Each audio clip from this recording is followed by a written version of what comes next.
it's going to be in the Chihuahuan Desert in far west Texas, where I can get a massive spread that catches water in the mountains and delivers it in staggering quantities to my property. And I haven't figured out how to use all that water, but that is the property I bought. I am in a major watershed that has hundreds, if not thousands of acre feet of water that passes through my land almost every single year.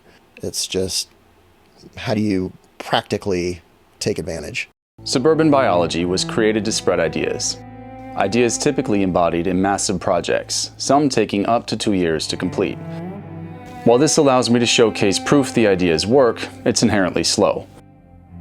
I do my best to answer questions in the comments section of all my videos. Most of what I share is information I've gathered from other people. I'd like to bring their ideas directly to you and pose your questions to them. This channel will do that. This is Suburban Biologist. Today I'm speaking with Shaun Overton, a man harvesting rain in the desert to grow a forest.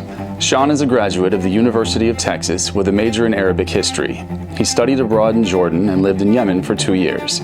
He operates a YouTube channel that catalogs the triumphs and failures of the seemingly impossible task of growing a forest in one of the driest regions of our nation, a West Texas plot called DUSTUPS Ranch. Meet Shaun Overton. So I just got back from the West Texas desert, and every time I'm out there, I'm reminded of how beautiful, but how dry it is. So of all places on Earth, let alone our state, to try and start growing a forest, why in the desert? Why out there? It's an unusual spot. It is very dry, but you can't judge the moisture from the visuals. I get the same amount of rain on average as Los Angeles. The difference is the variance. So LA is a very wild place in terms of rainfall. In a horrible year, they could get 3 inches of rainfall. In a horrible year with mudslides and devastation, they can get 37 inches of rain. But on average, LA gets 14.5 inches. My ranch gets anywhere from 12 to 14. It's hard to estimate because it's very rural, not a lot of good data to go on, but it's in the ballpark as Southern California. The difference is that there's absolutely nothing to hold the water in the ground. And that was why I thought this is an amazing opportunity. I'm surrounded by all these mountains. The land is dirt cheap. It's an empty canvas. I don't have neighbors. There is a lot for a desert. There's a lot of water here. I can do something with it, I think. Yeah. 3 years later, I've been disabused of some of those notions. Life has a way of teaching us. It's been quite the learning curve, but ultimately that thesis was correct. There is a lot of water there. Even in a horrible year, there is the opportunity to store, capture, and do things with that water, but it's not abundant. You do have to be very careful about how you plant things and how you use the water. Right. So in total, you get similar amounts to a lot of areas, but like you said, the frequency. Was there any other draw to the desert itself? Were you raised in an area, the kind of desert climate, or do you have any experience with the desert of any sort? Sort of. My grandfather lived in Palm Springs, California. My grandparents lived in Phoenix. In my mind, that was always the trip from the suburbs of Southern California out to go visit grandpa or to go visit my grandmother and grandpa in the Phoenix area, where it was kind of this escape from suburbia. That's my working theory. I don't have I don't really have a super strong connection, but I think it's just kind of a nostalgia thing for me. You studied abroad in Jordan and lived in Yemen for a couple years. What was your motivation to do that? My motivation was that I studied Arabic in college, and when I decided to study Arabic, I think I tried to find the thing that was the most random for a white guy that grew up in suburban Texas, and I think I succeeded. I studied Arabic at UT for 2 years, and by the time I got to Jordan, I got in a taxi cab, and Arabic is a very weird language where you have this super stuffy formal version, and then you have street Arabic, which sounds very, very different. So I got in a taxi cab basically speaking the Queen's English, and it's like landing in Jamaica. So this taxi cab driver was looking at me like, "Where are you from?" And I just got obsessed with trying to build this skill and getting my language more fluent because I'd put so much time on it. And then it just kept bringing me back. So I graduated college and wanted to get more fluent. And so I went to Yemen to increase my fluency and spent 2 years there. And In the time you spent there, what's the most important singular lesson you learned from the people there? I think it's this moment that I was traveling in this incredibly remote region called Monebbe. It's on the northern border of Yemen where it touches Saudi Arabia. The mountains are like Afghanistan, and I did a couple of hikes there, and it was by far the most difficult terrain I've ever been on. I mean, it's like walking up the worst version of a treadmill, and it wasn't even the uphill part that was the worst. It was the downhill. It was brutal, and there's no vegetation on these mountains. From what I could tell, there's not a lot of rainfall, but the beauty is incredible. It's stark. It's hard to describe what it's like to be there. The culture is amazing. You have these mountain men that they're the most fierce men I've ever met in my life, but they wear the thobe, the Arab man dress, and then they wear mascara, and they wear bands of flowers around their hair. So you look at them and you're like, that's not like the most masculine description I've ever heard. But then you talk to them and you're like, these guys are straight up like tribal, just like hardcore. We're going to defend our family, defend our honor. I get out of the car. I'm on a it's me, my British friend, and the tour guide. And he's introducing me to some of the locals. And I talk to this man and I say, what a blessing to live here. The beauty is incredible. And he looked at me. He's like, we don't have any food for our family. So to look at it from the Western lens of like, I'm on party time and I'm here to be a tourist and appreciate this stark landscape and how incredible it is. And that just backhand slapped me back into reality about like, you have this Lawrence of Arabia Orientalist viewpoint about the romantic version of the desert. Here's the reality. That wasn't even a viewpoint. I mean, obviously it's related to my project in the desert and my obsession with it, but it's also that moment of this is the reality of what it's like in the desert. There's not enough water. There's not enough food. I can romanticize it from a viewpoint of plenty. He endures it because this is where he was born. And it put me in my place and to remember that I'm here by choice, not by circumstance. Yeah. Do you think of your experiences there often when you're out at the ranch at all, or not so common? It's not common. It seems to come up more when I'm writing my episodes and I'm editing and I'm writing scripts. Then it makes me more reflective and I think about things. But honestly, the desert, in many ways, it is comparable. My time in Yemen was very formative for me as a young man. And the desert, the high mountains, the higher altitude, that certainly rhymes. But the vegetation is completely different. The culture is very different. So it's familiar in some ways, but day to day, I'm not thinking about the time that in my mind, Texas is Texas. Same, but different. I don't know. Is it a common expression or is that just a kidism? Or it might be a kidism, but it applies. All right. So when you returned from the Middle East, what did you do for money? At the time, you're fairly young, still in your 20s, right? Yeah. And I went there originally to study abroad. That was while I was at university. I did study abroad in Jordan, came home after 4 months, and my Arabic went from terrible to not terrible. And then I met a friend there that had done a private tutoring in Yemen for 6 hours a day for only 2 months. And his Arabic was pretty close to mine in terms of fluency after 2 years at a university. I knew that if I wanted to get fluent, I needed to go to Yemen. And it was also something I could afford. So for $6,000, this is 2003, for $6,000, I got to live in Yemen. I got my round trip tickets. I had a private apartment. I had a private tutor for 4 hours a day. I went on 3 trips and I came home basically fluent in Arabic. That was the total cost for 6 months. Came home, realized there's not really a market for my skills other than the national security industry. And so without any major job prospects and living at home in the suburbs, bored out of my mind, I just went back and I stayed in the capital teaching English as a second language for 1.5 years. And although I wasn't getting paid terribly well, in the local context, it was still like not bad. I think I was, after all my expenses, I was still saving $700 a month. So, it's not terrible when you're straight out of school and you have no bills and no responsibilities. But I knew that eventually one day I'd like to get married, and one day I'd like to have a career, and this is not really advancing anything. So I finally packed up shop, and what brought me home was I got this bizarre job offer.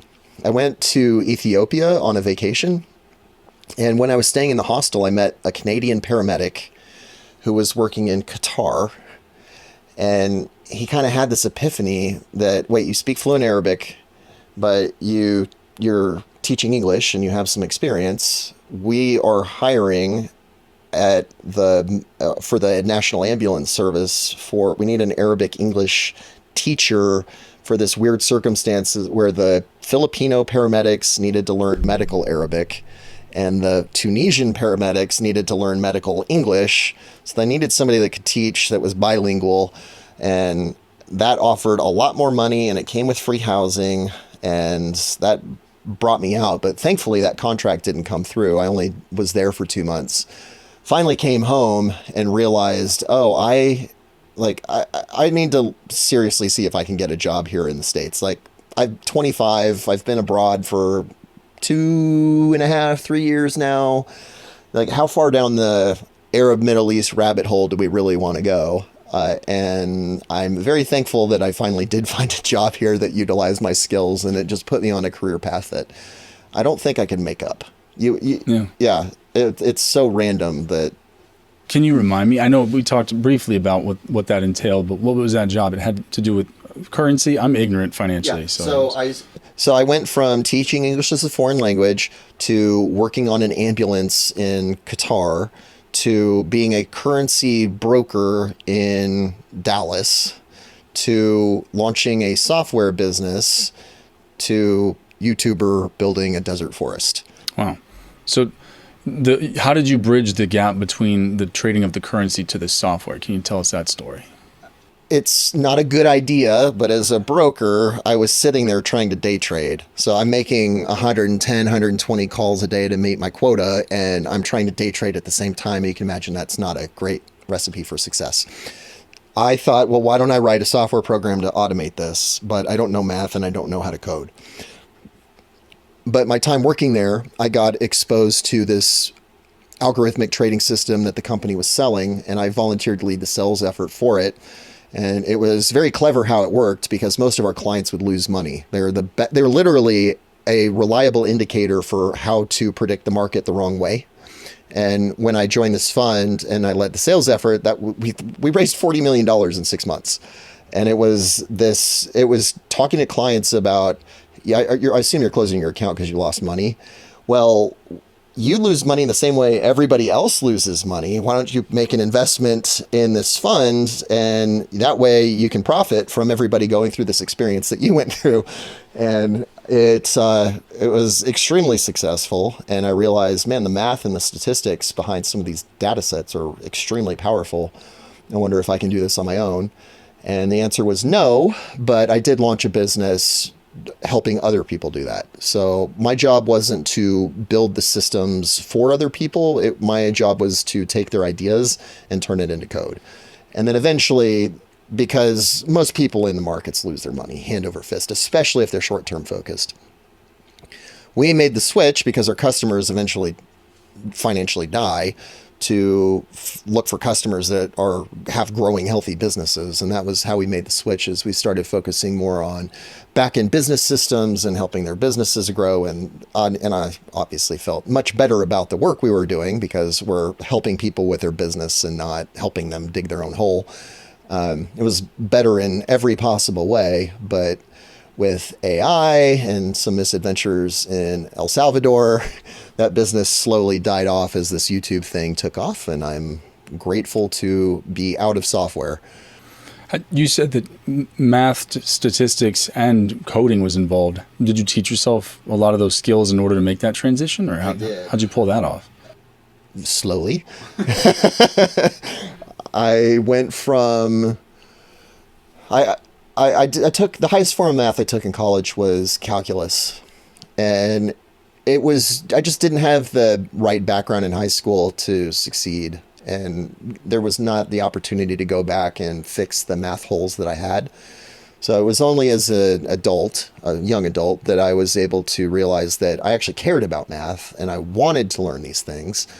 I started with pre-calculus for dummies, and then I did MIT OpenCourseWare to take a couple of more calculus classes, and then I started reading linear algebra, and eventually was able to get involved with some much more sophisticated math through a client, where I got to work at the Dublin Institute of Technology, and I was listed as a co-author on the papers. My contribution was strictly with the coding of the ideas, but it was really amazing to work with this professor, Professor Blackledge, who would walk me through the proofs and explain the ideas behind these ideas and how they apply to financial markets. It was an amazing opportunity, but I started from pre-calculus for dummies. That's nuts. How about the code part?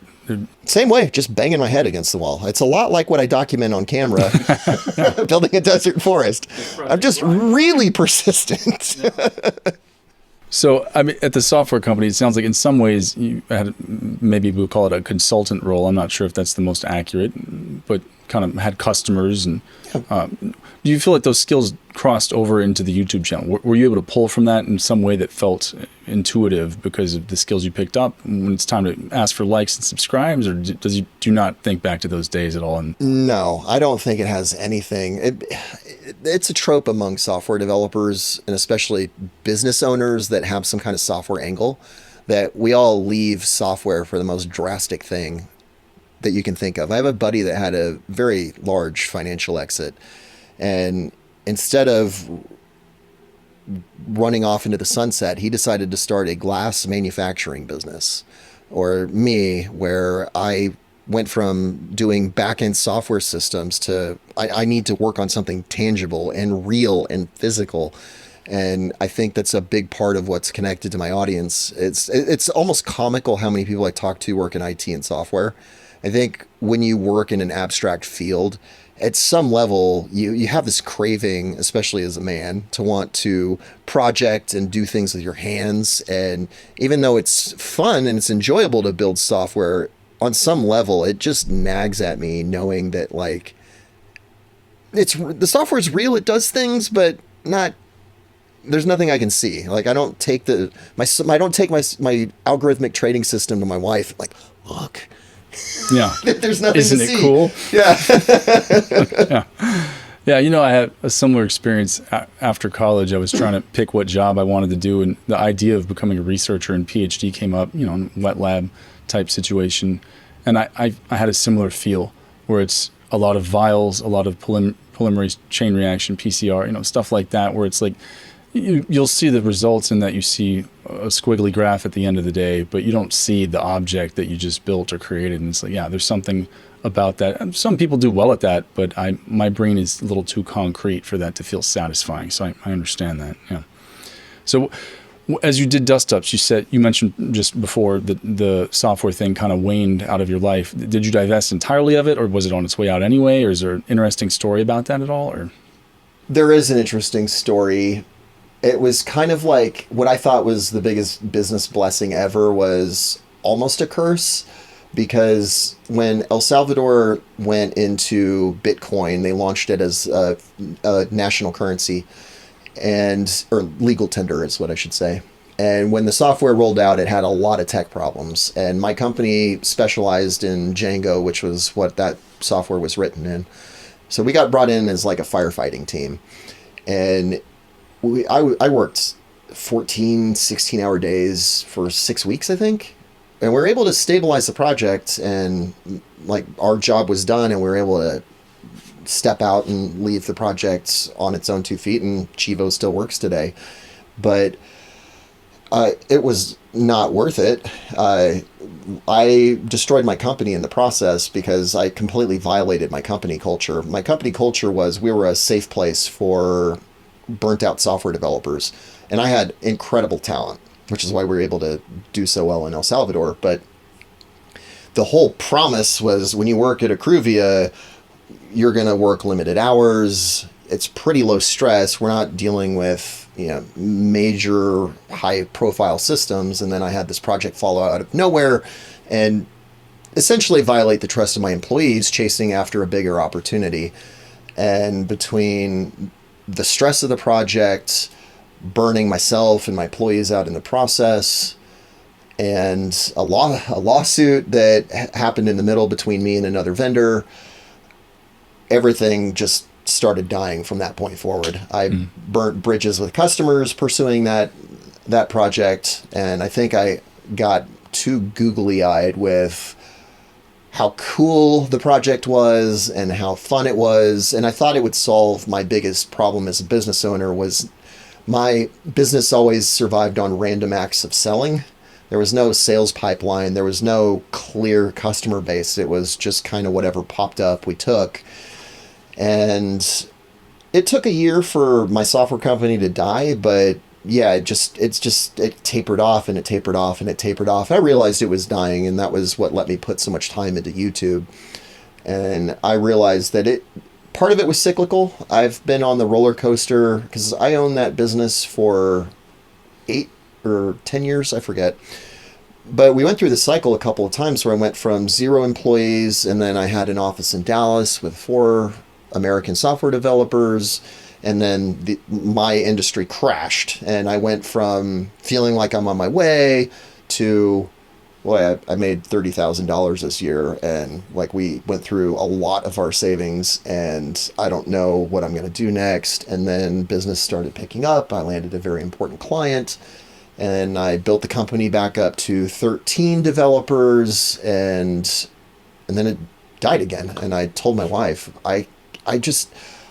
it's very hard being a business owner anyway, but I can't go on this roller coaster of going from 0 every 4 or 5 years. This is not working. I have done way more than my best effort to try to solve this sales pipeline problem. I have not found my niche. I'm clearly not going to solve it. I think it's time to move on. And thankfully, as Accruvia was dying, but I still had some passive income, I started working on this YouTube project. And it's certainly not as lucrative as being a software developer, but it's enough to pay the bills right now, and I have a lot more fun doing it. So it's worth the sacrifice, and I'm thankful that I was able to parlay some of the income coming in to build this up. As the goal is not to have it be, I don't like thinking of it as a business, but to make it sustainable, it's essential to think about the cash flow.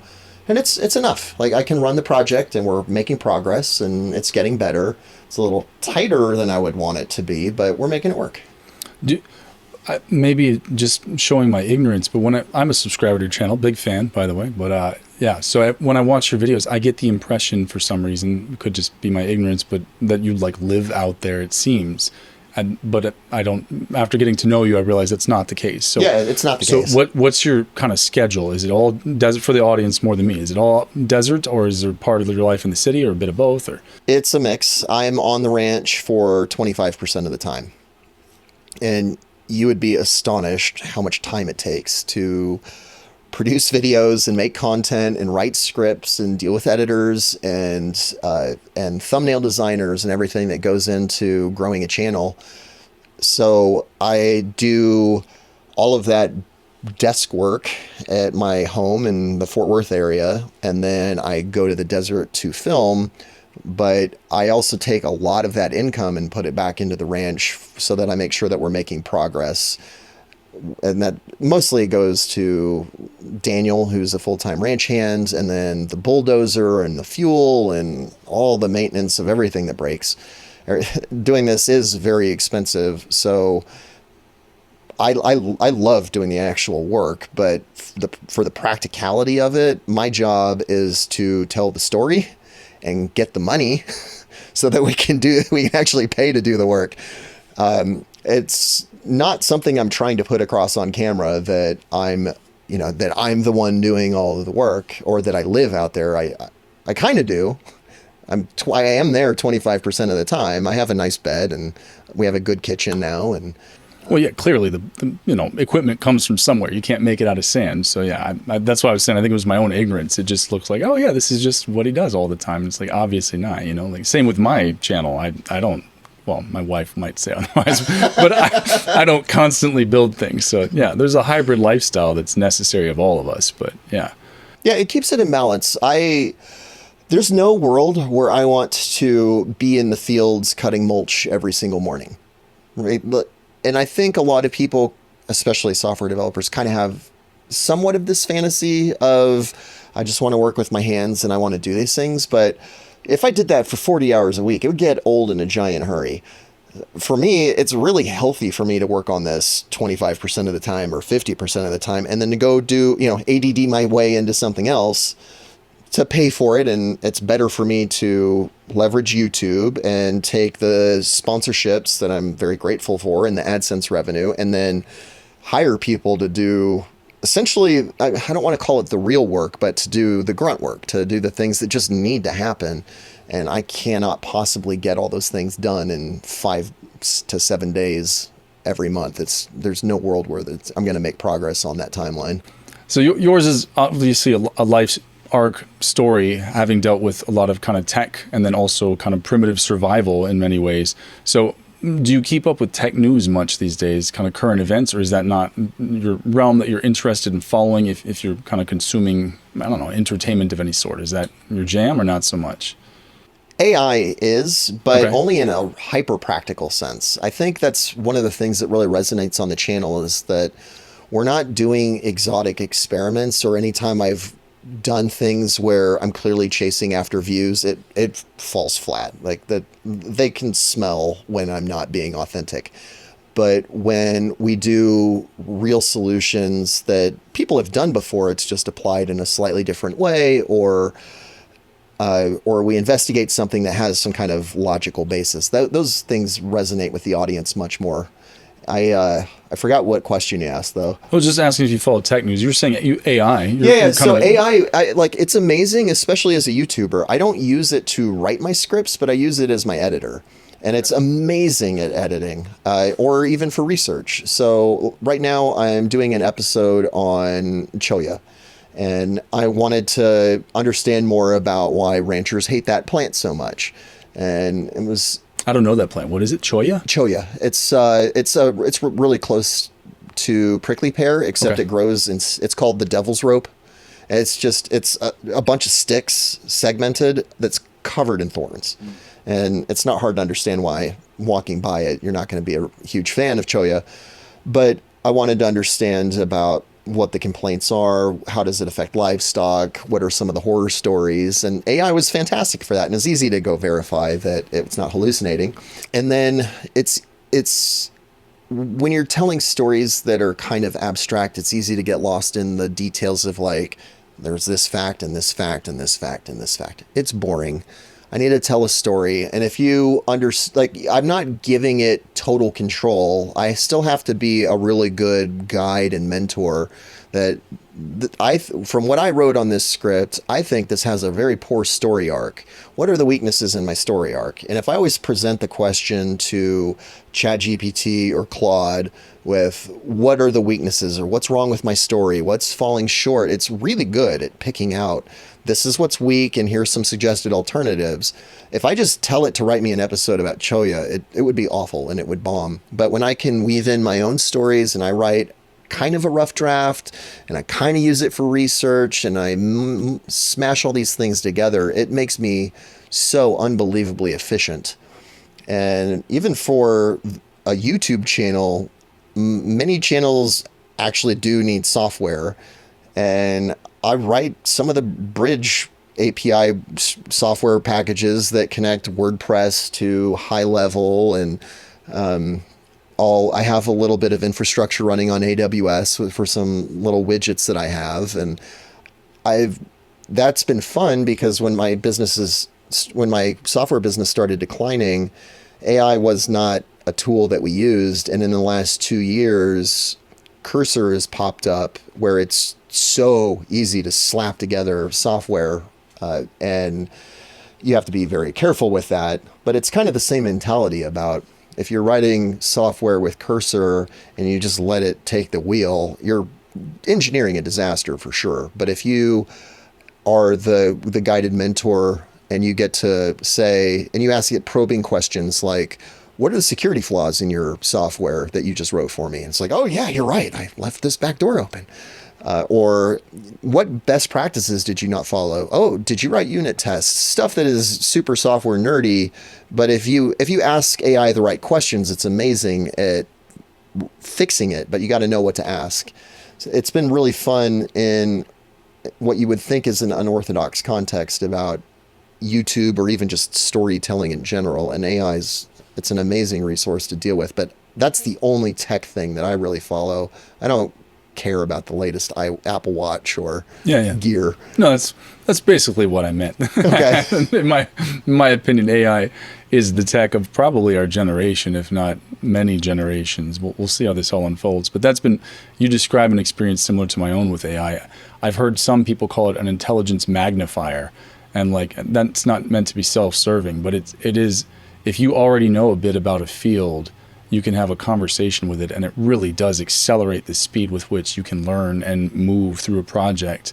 But if you know nothing about a field and you tell it some vague open-ended question about do this whole project for me with no work on my part, it doesn't work as well. So it's kind of, you have to have some skills to begin with, and then it helps you magnify those further. I think it's very personality driven, that if you're naturally skeptical or you naturally have a mentorship type of approach to asking questions, or you're a skeptic, I don't really know how to frame it, but if you just constantly ask it to doubt itself, right, then it really accelerates things. But I feel like I have a world-class expert that if I want to talk to an expert on bizarre desert tech or botany or agronomy or whatever subject that I can come up with, it can speak very intelligently about these topics. And even if I start venturing into things that I don't know about, if you're skeptical and you ask it to constantly disprove itself, you can fight your way through the hallucinations to get to what's actually true. But if you're mentally lazy, AI is the worst thing ever. Yeah. Because you're just going to coast. And if you're not naturally curious, you're not naturally skeptical, and you just want to fill the page with words, right, you're going to dig your own hole. Yeah. Yeah. I spend way too much time pondering all this stuff. So, yeah, the world seems kind of locked in a race to create artificial intelligence, and it seems no country feels they can afford to be the loser, if there even is such a thing as a winner or loser, unless it's kind of an infinite game. But do you ponder kind of, I guess, some of the popular fearful downsides of this often, or do you just kind of use it as a tool and don't spend too much time sweating that stuff, or where are you at on all that? So I'm a history major, which is another weird twist in my background. And the one thing that I don't think most non-history people or even most history majors would appreciate is the role energy plays in the development of civilization. We tend to think of tech and the Bronze Age and the Iron Age and the Industrial Revolution, but fundamentally what we got really good at is concentrating energy. And as we've gone from fire to steam engines to petroleum products to nuclear energy, as our energy density increases, that's really the best marker of our quality of life and our health span, and everything about what we associate with modern life ultimately boils down to how much energy can you get out of the smallest amount of space. I'm very heavily invested in uranium, and I have been since 2018. And that was not because I saw AI coming, not even close. I just thought uranium was way underpriced. And I'm like, just from my background as a currency trader, I never really resonated with currencies. I always was commodities. I just get, like, I understand it's heavy. It hurts when you drop it on your foot. I just understand how these things are used. So to me, it's so dumb. It's accessible to me. And with AI, it's really about energy density, that as we are going whole hog into developing our nuclear energy industry again in the United States, and we focus on building more power plants, even if they're from coal, quality of life on a historic trajectory ultimately is, do you have lots of cheap power? Yes or no? I think AI is great because even if it went away, we would still have all this base power load. And even if that was all debt financed and all that debt went away, the energy doesn't go away. And that is ultimately at a very, very core level over the course of centuries. If you have cheap power, you're going to have a thriving civilization. So not too wrapped up about whether AI is good or bad, because I see AI driving all this investment into cheap energy. It's good for people. It seems that will probably be the limiting factor, is the energy, and whoever can make the most the fastest will do the best for multiple reasons. It already is. Like, you see Pennsylvania and in the East Coast, where you have all these massive data centers going in. It's obvious that the energy and the grid can't keep up with it. So it's not even slightly theoretical that if we keep on this path, we're going to start fighting for electricity pretty quick. Right. So in a world, I mean, that's been on my mind when I look at your ranch and when I came out to visit you. If the grid were to have problems, or we were to have rolling brownouts because private companies weren't effectively managing kind of their own energy infrastructure, which is the direction it seems to be heading. Everyone's, what do they call it, behind the grid or slightly off the grid? I can't remember the term they use. Behind the panel, I think, maybe. But basically, these private companies will be making their own energy for the most part, is the plan. But if it were to turn into something where geopolitical tensions rise, and then that were to lead to, it kind of becomes, Manhattan Project type priority. I mean, who knows? There could be a future where the government is encouraging citizens to endure rolling brownouts to kind of serve the bigger purpose. Well, out at the ranch, you would be kind of buffered from all that because you're solar, you've got batteries, and I mean, you're kind of building your own infrastructure behind the panel, if that is the right term. So do you think about that often? I do. Yeah. Yeah, I think about, because especially in the summer, we have this vast surplus of electricity, and it's extremely expensive to store. What do you do with it? And the best thing I've come up with so far is, I should be using, and you have to really understand how a solar system works, because a lot of people suggest, just bring out solar panels, they're so cheap. Like, the cost of a solar system is not the solar panels. It's the batteries and the inverters and the charge controller, especially the charge controllers. So you got to get rid of all of that junk in the middle. Like, what could you do with a vast surplus of energy that's not even?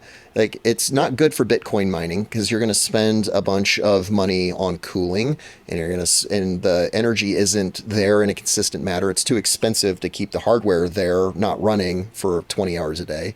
So what I think I should do is actually make charcoal. That if I can find a way to get paid to bring, and this is, I mean, I'm debating whether to even put this on the channel or not. I don't know if it really resonates with the viewer or not. The documentary type angle makes me want to do this, but there are markets in El Paso of waste products. Pallets, it's the largest land port in the United States, I think, or the second largest, probably behind Tijuana. Anyway, El Paso, Juarez, huge international trade corridor, lots of pallets and everything, and there's an enormous supply of pallets sitting around that I don't know whether there's a market there where these pallet recyclers pay to have that stuff hauled off or not. I do know there's a market for hauling horse manure. It may not be lucrative and might not even be profitable for us, but I think there has to be, if I really put my brain to it, there's got to be some kind of organic waste stream somewhere in the El Paso metro area that maybe we can break even bringing that stuff to my ranch. And the solar panels, that part is super cheap. So if I put some, kilowatt or a couple kilowatts onto a hot water heater that can run on a DC current, that 4 to 6 hour, I get basically 6 hours of solar usable energy per day on average across the year. So making charcoal is something that would let me store water in a place where that's incredibly valuable, but in the ground, and build the biology and actually start to do something with it. So I don't have this fully baked out as an answer, but You're thinking, so like at noon when the sun's at the highest, you'd use the electricity to run a heater element from a hot water heater that would bake or pyrolysis, whatever, some pallet boards, and then you'd make your own biochar that way, essentially. yeah, like I think we could, like that would be, because you're going to have almost no losses from the conversion from the electricity to the heat. So it's very efficient. We don't especially care about the timeline. That's enough power coming in to pyrolyze charcoal if you have the right setup. You know, I mean, I don't know. Maybe that's what you do with a bunch of solar power is you just make a whole bunch of charcoal, and whether you sell it as a premium ag product or you literally sell charcoal to whoever buys charcoal in the United States, it is a commodity, and that's something I understand. Even if it's not super profitable, maybe again, this is a half-baked idea that's not fully formulated, but that's where my brain's going. Is I know I have this resource. Me being in the middle of nowhere, the resource is that I could be a dump for the right kind of product. I don't want tires. I don't want things that are going to pollute my land. But I'll take horse manure all day long. I'll take the right kind of pallets all day long. That's organic material that'll hold water. So if I can figure out this business case for bringing these materials to the ranch and then use this huge surplus of solar power to do something with it, I don't really care whether I make money or not. But if we can make the cash flow work to make my land better, then that's worth doing. Yeah. Well, we're kind of in the relative vein of technology. Do you ever keep up, humanoid robot progress overall, ranch hand? Does that cross your mind ever? Yeah, for sure. Or I've thought, I had this idea a long time ago that, maybe the crazy investment, and you can tell I'm not a normal person. I was thinking Iceland has the cheapest land in the developed world, and they have this massive surplus of geothermal energy. So you have basically unlimited cheap electricity and free heating. So why don't you just grow tomatoes on the cheapest land in the world where you can perfectly control the conditions? And I always think about tech type solutions like that, but that was even for me, that was a little too exotic. Yeah. What was the question? In the future, if there is a future where humanoid robots are available. So I was thinking in that context of, like, how do you because labor is going to be the big thing. How do you make that work? And running my software company, we outsource. We have workers around the world. And if you have a robot arm that is gentle enough to handle a tomato, and especially in a greenhouse, like even your workshop, right? It's nice, smooth concrete. There's not too many variables. You can hire somebody in the Philippines that would be delighted to have $300 a month and work in the air conditioning. In the agriculture sector, if you had the right robot and the right conditions, you don't need the AI problem solved. You just need something that's delicate enough to pick a tomato and put it in a basket. And you can hire an astonishing amount of labor overseas if you get the communications right. And there is labor arbitrage opportunities where you can use tech and robotics to do something as simple as pick tomatoes. Or even repair a bulldozer. I mean, no offense to new ranch hand. I don't think I've met him as much. I met Brandon. But, I mean, does it ever cross your mind that you could have several folks? I don't know. Folks in air quotes out there? I would be super skeptical about the bulldozer just because that is really about leverage and heat. Real skill sets. The weirdest thing I've had to learn about being on DUSTUPS is how to repair systems I have no experience with. And I'm specifically thinking about automobiles and heavy equipment. Yeah. And I have a 2001 Suburban, and GM's pretty famous for electrical problems. So I'm diving through that thing, figuring out, like, where's this draw? What is going on? And on my international, we had a parasitic draw. Like, I just have to deal with these things all the time.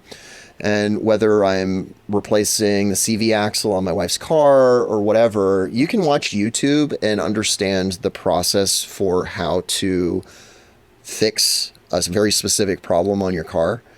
But when the bolt is stuck, there's no robot that's going to be able to deal, that I know of, it's going to be able to deal with all the edge cases. Yeah. Whether like how do you extract a bolt? Simple repetitive tasks would be a better fit, especially early on. Yeah, like right now, one thing we're struggling with is there's a part on the track of the bulldozer. There's a yoke that keeps the tension on the track, and the seal's gone. And there's just one stupid pin that holds the track together, and it will not come out. Daniel is stuck doing it. He needs two hands, and so like you need to have two people at the same time with map gas torches just heating this stuff so we can drop it real fast and smash it with a sledgehammer.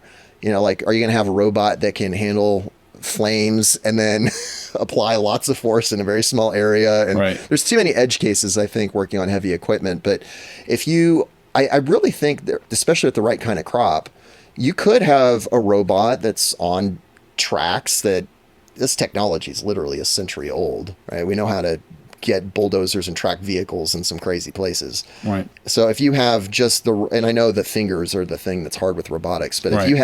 if you found something that's delicate enough where you can pull on fruit and harvest it and bring it to somewhere where it needs to be, yeah, like that's an enormous opportunity. And I know I'm not the first person to have that epiphany. Yeah. There's a lot of companies working on how do you automate the harvesting in agriculture, because that is overwhelmingly the biggest money pit. Yeah. All right. Well, speaking of kind of the hierarchy of intelligence, do you believe in a higher power, and what name would you give it, him, her? I'm Christian, so I'd call him Jesus and God. Were you raised religious, or would you say you became religious, and does that even matter? Yeah, it's super important for me. I was raised nominally Christian. We went to church, and my parents would call themselves Christian, but it was not, I wouldn't say it was our core identity.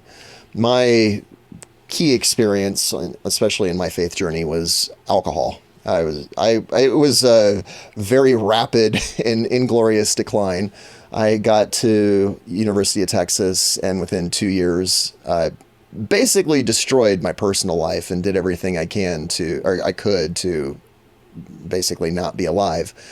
And because of a very good friend who confronted me, and the university did have an amazing counseling service and mental health program, was able to start digging myself very slowly out of the hole.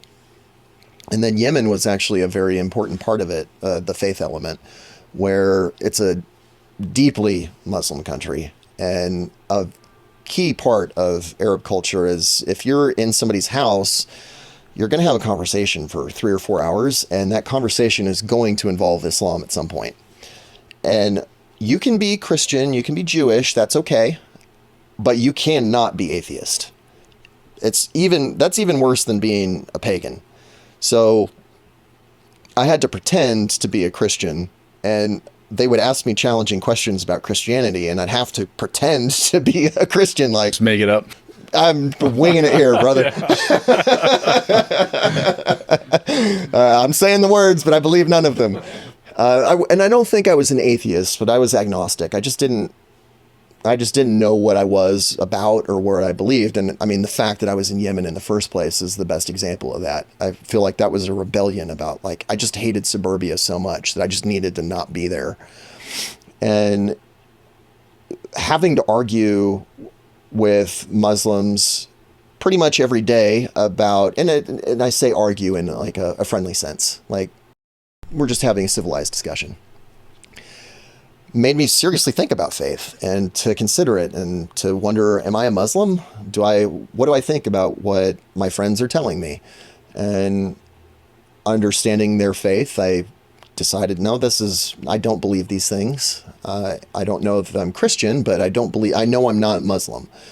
And when I came home, I was dating a woman who gave me a book, and it was just like, it inspired me that I felt like God loved me. And I didn't know very much about it, but I just felt like he valued me and that I was important to him. And after I did almost everything in my power to ruin my life, I didn't know about the concept of grace and redemption, but something in my soul knew that I was redeemed. And even though I'm fundamentally broken, that I have this overwhelming love from my creator, and I needed to know more about that and why is that available, and that was the start of my journey going to church. Yeah, that's great. I mean, I'm sorry you went through the hard experience to get there, but sometimes some of the most beautiful things in life, that's the only way you get there. On the topic briefly of addiction, I have a good friend who has recently started to have problems once again, recovering addict. I have several friends who probably should get help. Given your journey and your experience, do you have any advice for people that are kind of toying with the idea of, am I the person who needs to get help? Should I get help? Any advice for them? My favorite line is from, the irony of me being a drunk in college was that my extracurricular activity was running the designated driver program at UT, which, like, I actually really loved that project. That was like my little that was my justification. I'm not drunk because I don't drive drunk, or I'm not an alcoholic because I don't drive drunk. But I worked with the faculty advisor who specialized in alcohol addiction, which is pretty fortunate. And when I got my best friend a job working in that office, so when I tried to stop drinking on my own, and that like no help whatsoever, not going to AA or anything, and that lasted 6 weeks before I was like, you know what, it's actually not a problem, I'm fine. And I was not fine. And after my friend watched me spiral from like not good to you're going to be dead soon, he talked to the alcohol specialist and got advice for how to, well, one, decide, is Shaun really an alcoholic? And Chuck told him, well, if it walks like a duck and it quacks like a duck, it's probably a duck. If you're wondering, am I an alcoholic or is this a problem? Does it really matter whether you fit the alcoholic label or not? If you're wondering if this is adding value to my life, the answer is probably no. And you're probably looking for a reason to continue doing what you're doing. So, and of course, it's insanely hard to get an addict to be objective and honest with themselves.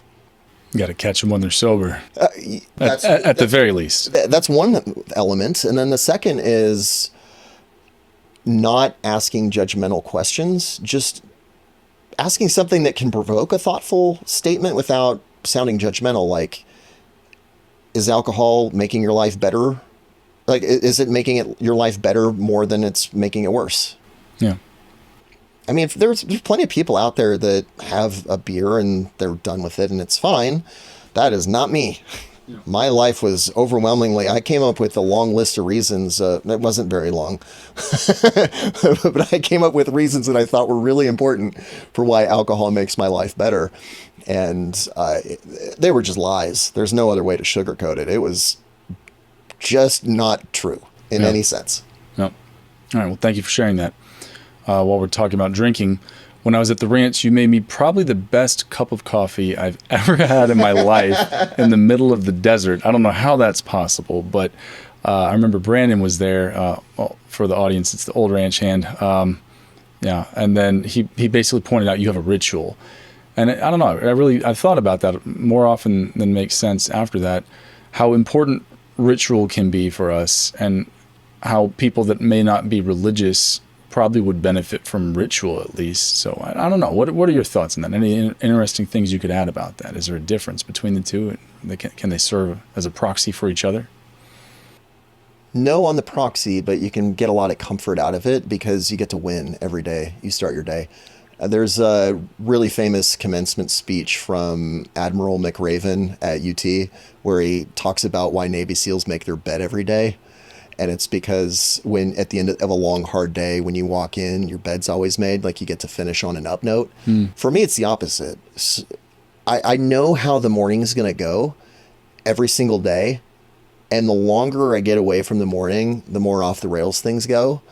But there's a lot of comfort about, because addiction is very much about control. Right? Like I feel stress. And so I try to control how I feel with this self-medication, whatever your behavior or your substance is. For me, it was anxiety. Like I was just trying to bury it and not wanting to confront it. But when I do the exact same thing, and I wake up at the same time every day. I wake up at 5:20, and Monday, Wednesday, Friday, I teach or co-lead a jiu-jitsu class. And then I'm home around 7:30, and I have a morning ritual where me and my two boys, we have coffee together. And sometimes my wife and daughter decide to wake up and join us. And then while the coffee's brewing, we watch World Watch, which is a Christian news program. And then the coffee's ready, and then we socialize for an hour. And then my wife and daughter filter out at some point in the middle of that. Then I make breakfast. So my life is, it's funny for a guy that left the suburbs to go do all these crazy adventures, but my life follows this hyper scheduled pattern because I know where I am in the day. I know that I've done by 9 a.m. I haven't actually worked, but I've done the most important things in the morning, which is I have taken care of my physical health and I've led my family. That I am extremely intentional about that time with my wife and my kids. We eat dinner together almost every single night. There's no TV dinners. We just don't do that. And it's extremely rare, I think, for families nowadays to always sit together and eat or always sit together and have. And when I say I give my kids coffee, I mean, like, we're talking, I measure the milliliters and how much coffee they get. It's so that they feel included. Sure. And wasn't judging. I'm preempting some comments. But isn't that the beauty? It won't be on your channel. You won't have to deal with them, you know? And I guess it's not really... I'll defend you. Thank you, Kit. It's the ritual of that time together. That did we have an amazing conversation this morning? It wasn't particularly noteworthy, but I'm going to be gone for the next week. I travel for my job, and to know that my kids will have, they're not going to remember this Friday morning, but they are going to remember that for years as they were growing up, Dad had coffee with me every single morning. And I almost get teary-eyed thinking about that, knowing that that's just, it's something that's so core and so fundamental that they don't even realize that that's noteworthy or interesting. They'll take it for granted, and that's kind of the goal. That is completely the goal. I want them to know that there's nothing more in this world that I want to do than to spend time with my wife and my kids. No, not 24/7. Oh, yeah. Otherwise, you wouldn't have a wife. Yeah, exactly. But these things happen consistently. And if I had to choose the times of day to spend with my family, it wouldn't happen. It wouldn't happen on this regular schedule. And I know it's odd that coffee is like this symbolic little thing, but there's just something about the process of not just dumping it in the maker and having it come out.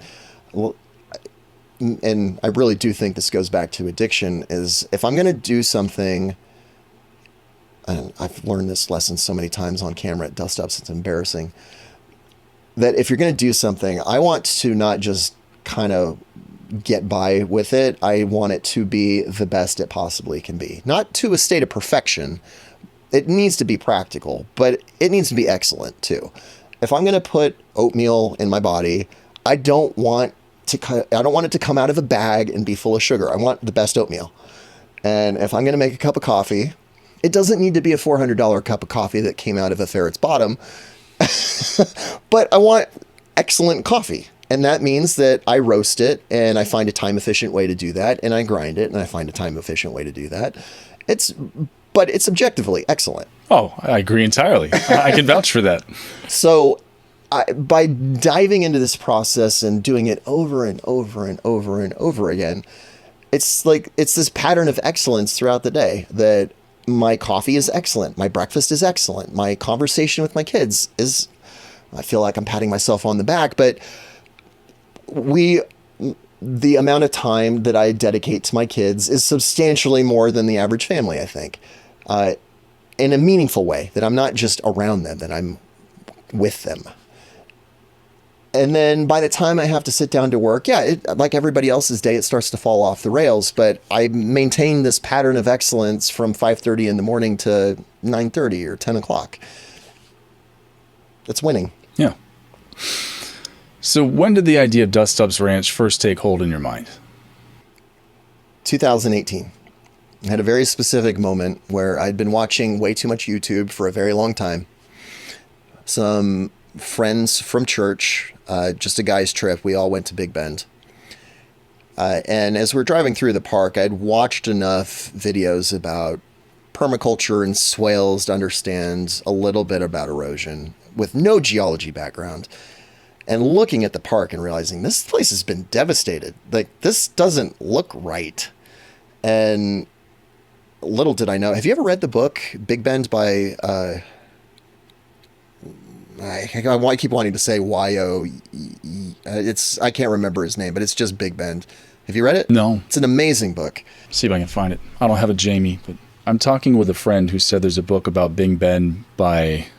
I don't remember the name. Y-O something, Big Bend National Park. Is there a book by someone editorialized, or what's the style of the book? It's a biography. Biography style book about Big Bend?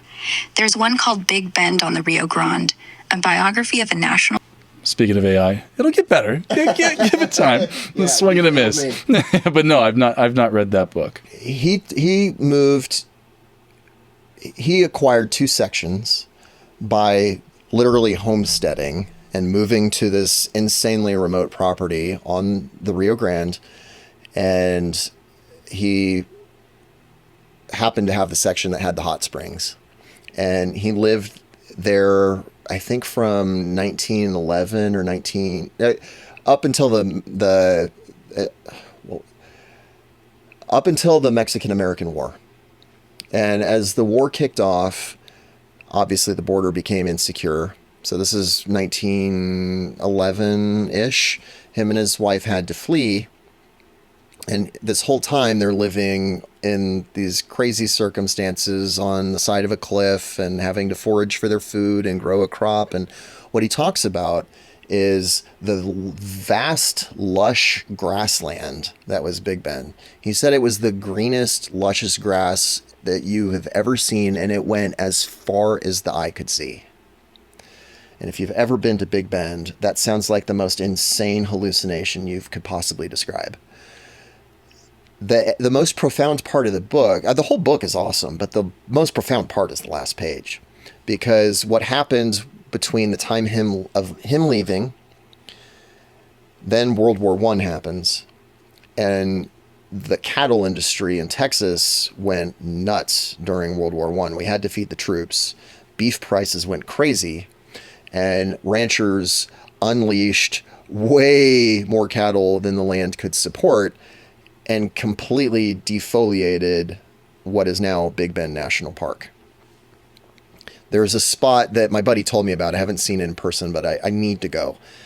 There's a plaque that says so-and-so is buried along the creek near the cottonwood trees because this was her favorite spot. And you look around. Ain't no trees. There ain't no trees and there ain't no creek. So it like we have a documented record of vast grasslands across the Chihuahuan Desert. And it's incomprehensible other than some regenerative ranchers. Do you follow Alejandro Carrillo? No, I don't think so. Some of the footage from his ranch is insane. He doesn't do a YouTube channel, but he has just little clips of before and after on his land. It's astonishing. I'm thinking of the Australian guy. Totally blanking right now. He has his own kind of brand of intelligent grazing where you have smaller paddocks and you intensely will graze one section, move them off quickly and keep them off. And then it depends how quickly you get them back. But the drier you are, the longer you let the land rest. But then the dung and the stomping of seeds into the ground will regenerate the land.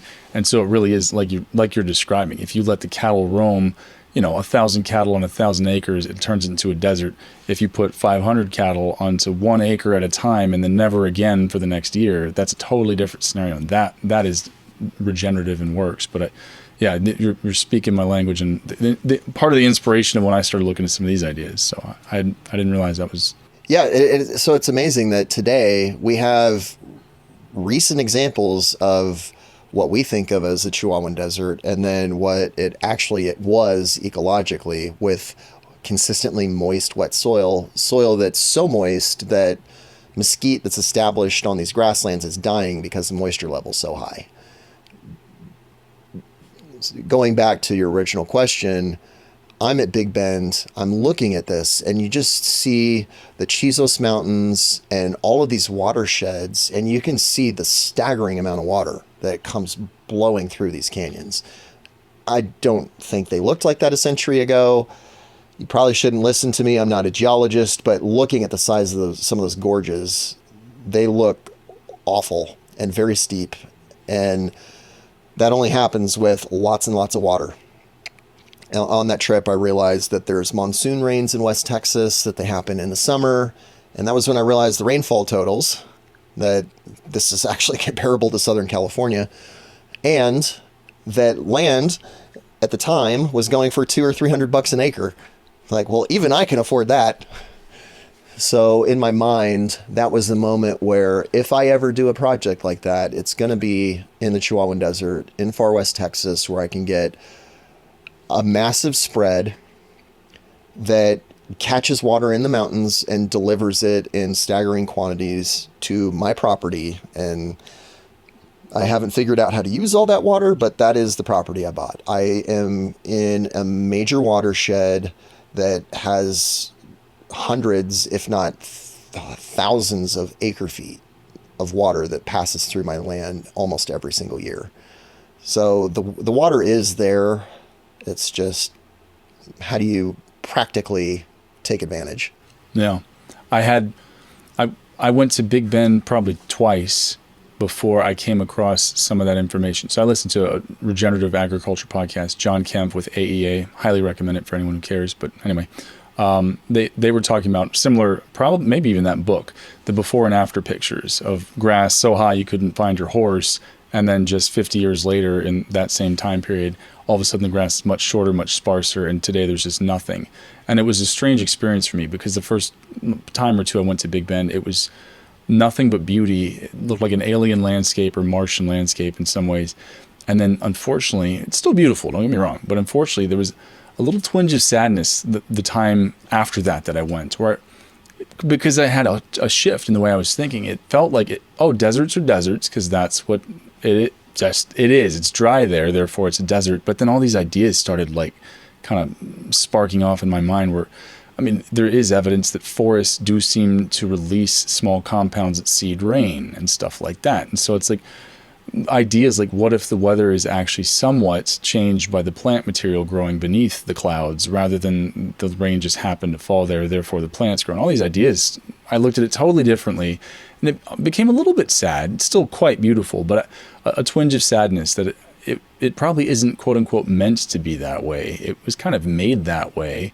And then, not to make humans feel guilty or sound like the bad guy, because, but us combined with cows and a lack of fencing and management, it's like, this could be so much more, and it was intended to be so much more. And this is kind of the result of a tragedy, not a natural state of beauty, 100%. And I don't know why. The author finally came to mind. His name is J.O. Langford.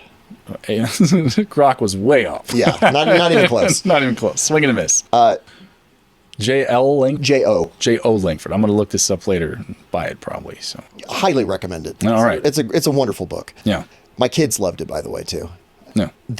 For me, faith comes into the element because, well, I'll just tell you what I believe. It says very clearly that we've been given charge of the earth, that we are responsible for managing creation. And it's a core belief of mine that humans are a keystone species, just like on your project where you have to build things. It's like, it is literally in your DNA that you have to project and you have to build and make things. Just like a beaver builds dams, I want to do things with my land. Like, it's biological. It's so inherent in me. And I feel called to bring my land to the highest possible state that it can possibly achieve sustainably. And when I look at things like national parks, you kind of see them as tragedies where, and this is based on my experience of gardening and dust-ups and my life, that whenever I decide to let nature, it doesn't really work out how I think it's going to work out. Sometimes you can throw wood chips over an area and absolutely nothing happens for 5 years, that you think you're adding nutrition and you really have accidentally poured a nutrition sink that's going to take a decade to recover. That we live in these very complex systems that we interact with, and this idea that we're going to be an environment and not participate in the environment is obviously not true just by the fact that we're present. Right. You are the environment. Right. Like this idea that we're going to leave the environment alone is so dumb. Right. Like you have to exist in the environment. Right. Like you make feces. Like you're going to affect the environment just by functioning just by breathing. Yeah. So when I look at something like Big Bend, are national parks a good thing? I think generally yes, but we've also decided, you know what, let's permanently preserve this state of degradation and make it illegal to bring back all of the grass and all of the wildlife and diverse habitats that used to be here. Not sure that's the best decision. Right. And then when you become a purist about what an invasive species is and if it's quote unquote native, well, if it's native to the geographical and kind of natural equivalent, sorry to use the term, but of a holocaust of some sort, well, then native is not what you want. You don't want native to some disaster survivors. You wanted what it was. And just because we are bad record keepers, meaning that we don't have photographs from 300 years ago, why are we now judging so harshly what native ever even was, you know? Yeah. I think the term you're looking for is ecocide. Ecocide, not instead of Holocaust or genocide. Ecocide, I like that. All right, ecocidal. Yes, we do have ecocidal tendencies, and I think this is part of my history obsession is thinking about. Trying to remember the author that wrote about the collapse of civilizations, Jared Diamond, where he talks about societies that literally killed themselves. The civilization in the Pacific that literally chopped down every single tree on the island. And then over time, no more people. So we have a long history of we have a long history of destroying the environment because we want to live to a certain standard and then we exhaust the resource. I don't think that makes us irredeemable. There are Agreed. Plenty of examples, especially in, like, I think of the Chinampas in central Mexico, where you have this wildly fertile and completely artificial agricultural system. So we're capable of bad, but we are capable of doing good things. We are capable of being good stewards. It's really dangerous to give all the power to one person to decide what's good and what's bad. That we kind of need, private land ownership has lots of disadvantages as a system, but one of the advantages is that automatically baked into the system is you have diverse land practices.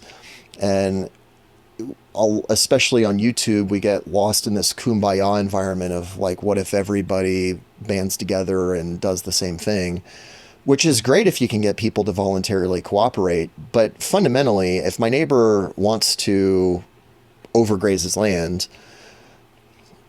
it's objectively a bad thing, but he can't, just in the same way he can overgraze his land, I can plant species that maybe he's not thrilled about, or I can put trees where he maybe thinks they don't belong. And then maybe my other neighbor thinks, well, this is the desert and this is what it's supposed to look like and we can leave it alone. Cool. You do that. Right. I'm going to do my thing.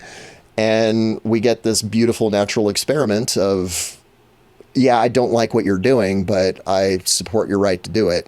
Right. Because we know we're incompetent. So if we have enough people doing enough different things, somebody in there is going to know what they're doing to teach the others. Yeah.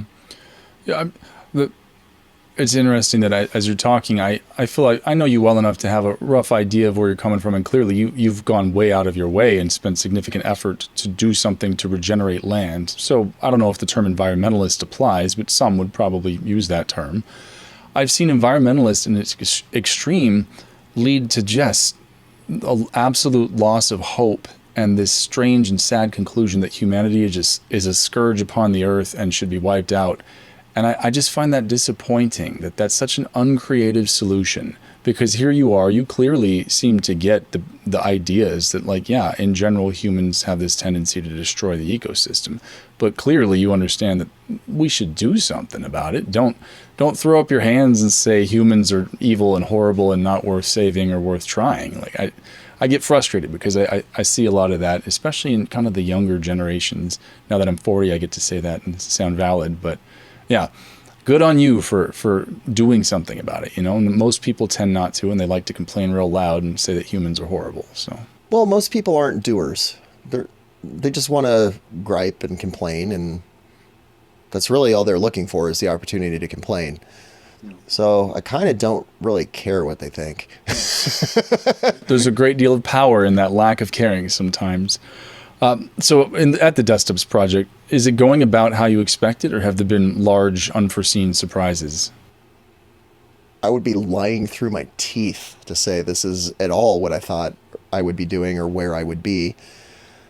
I knew I was signing up for something incredibly challenging. When I met Symbiosis that we were talking about beforehand, he made this joke saying, I think you feel like if this was a video game, you started on hard mode, which is absolutely true. And what I didn't appreciate is that it's not just about the plants. The stuff that most people are going to find boring and I'm never going to be able to tell the story about is the logistics. That is the hard part. And that really is the story about, if you're going to transform a landscape, you need heavy equipment. If you're going to have heavy equipment, you need a mountain of tools. You need a lot of diesel. And how are you going to get that diesel out there? And how are you going to keep it supplied? And how are you going to change a track when you don't have an excavator to lift 1,200 pounds of steel? Just, you know, you get good at farmer physics of leverage and gin poles and just jacks, making, like, how to make high school physics work for your life. To pull on that particular thread, very specifically so, because I would imagine there's some people out there that would like to copy what you're doing in some ways. So would you have done it differently in obvious concrete? These 3 steps would have been different. Example, first I would have gotten an excavator, or second I would have, you know what I mean? Is there something? My situation's a little different because I have to tell a story that's going to be interesting on YouTube. And I can't really pause the project for logistics. I need to have something to show people that relates to building a desert forest. Sure, but for someone who's not YouTubing, is there some canned advice of the first 3 steps should maybe be these if you want it to go smoother? Because you have a ton of experience now, you know. I would go just straight out of the permaculture manual from Bill Mollison, that it's literally establish your homestead. Don't worry. And it depends a lot on your circumstance. There's 2 extremes in Hudspeth County where I am. It's a very poor spot. And there's no economy there really to speak of. So you have either people like me that, well, my reasons were a little different, but my justification for buying DUSTUPS was that I spent $79,000 buying this property, but the value of the property hasn't changed in 10 years at the time I bought it, right? The land prices are pretty stagnant. In my mind, this is a bank account. And if this whole project fails, I'll sell the land and I'll get the money back. And it's not a big deal. It's a safe place to park money. And you have a lot of people that just buy land in Hudspeth County because it's a real thing. You can buy it. It's tangible. You can go out there if you really want to, but 99% of landowners don't actually go visit their land. And then you have people that are managing to scrounge together enough money to buy a 10 or 20 acre parcel, that sounds like a lot of land. But in far west Texas, there's you can't grow anything noteworthy on 10 acres. It's not even the recommended acreage for one head of cattle is 200 acres for context. 10 acres is enough for some chickens if you've got water. Right. And you got to buy chicken feed because there's nothing for them to eat otherwise. Yeah, right? You're going to spend a long time even building their forage system.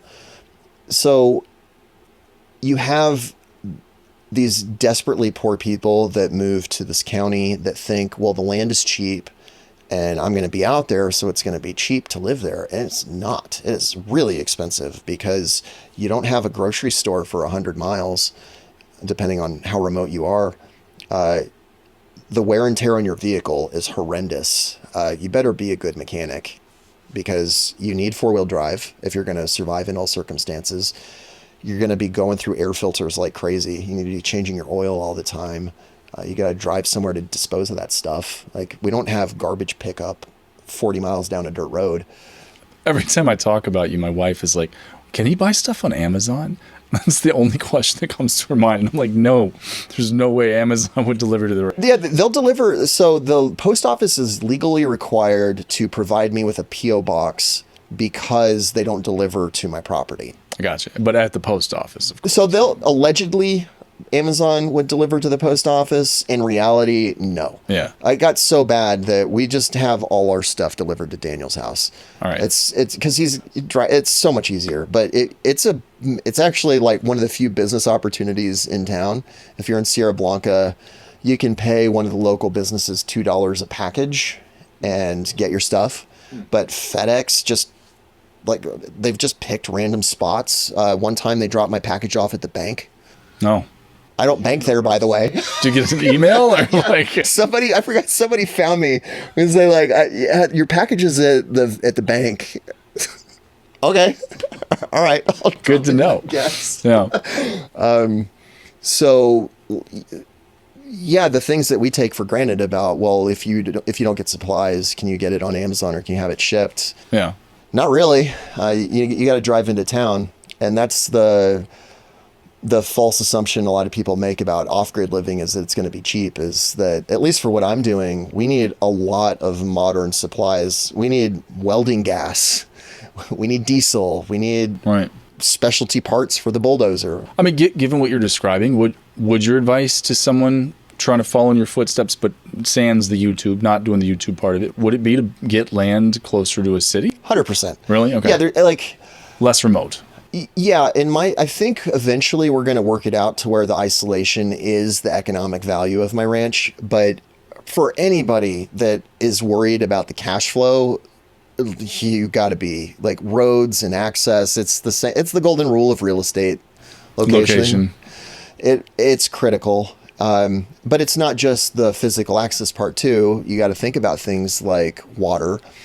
And when I started, I really, really, really, really wanted this to be a dry land project where I wouldn't need to irrigate things. And I'm just learning from experience how insanely naive that was. I mean, doable. As a goal, but as a starting point, more difficult.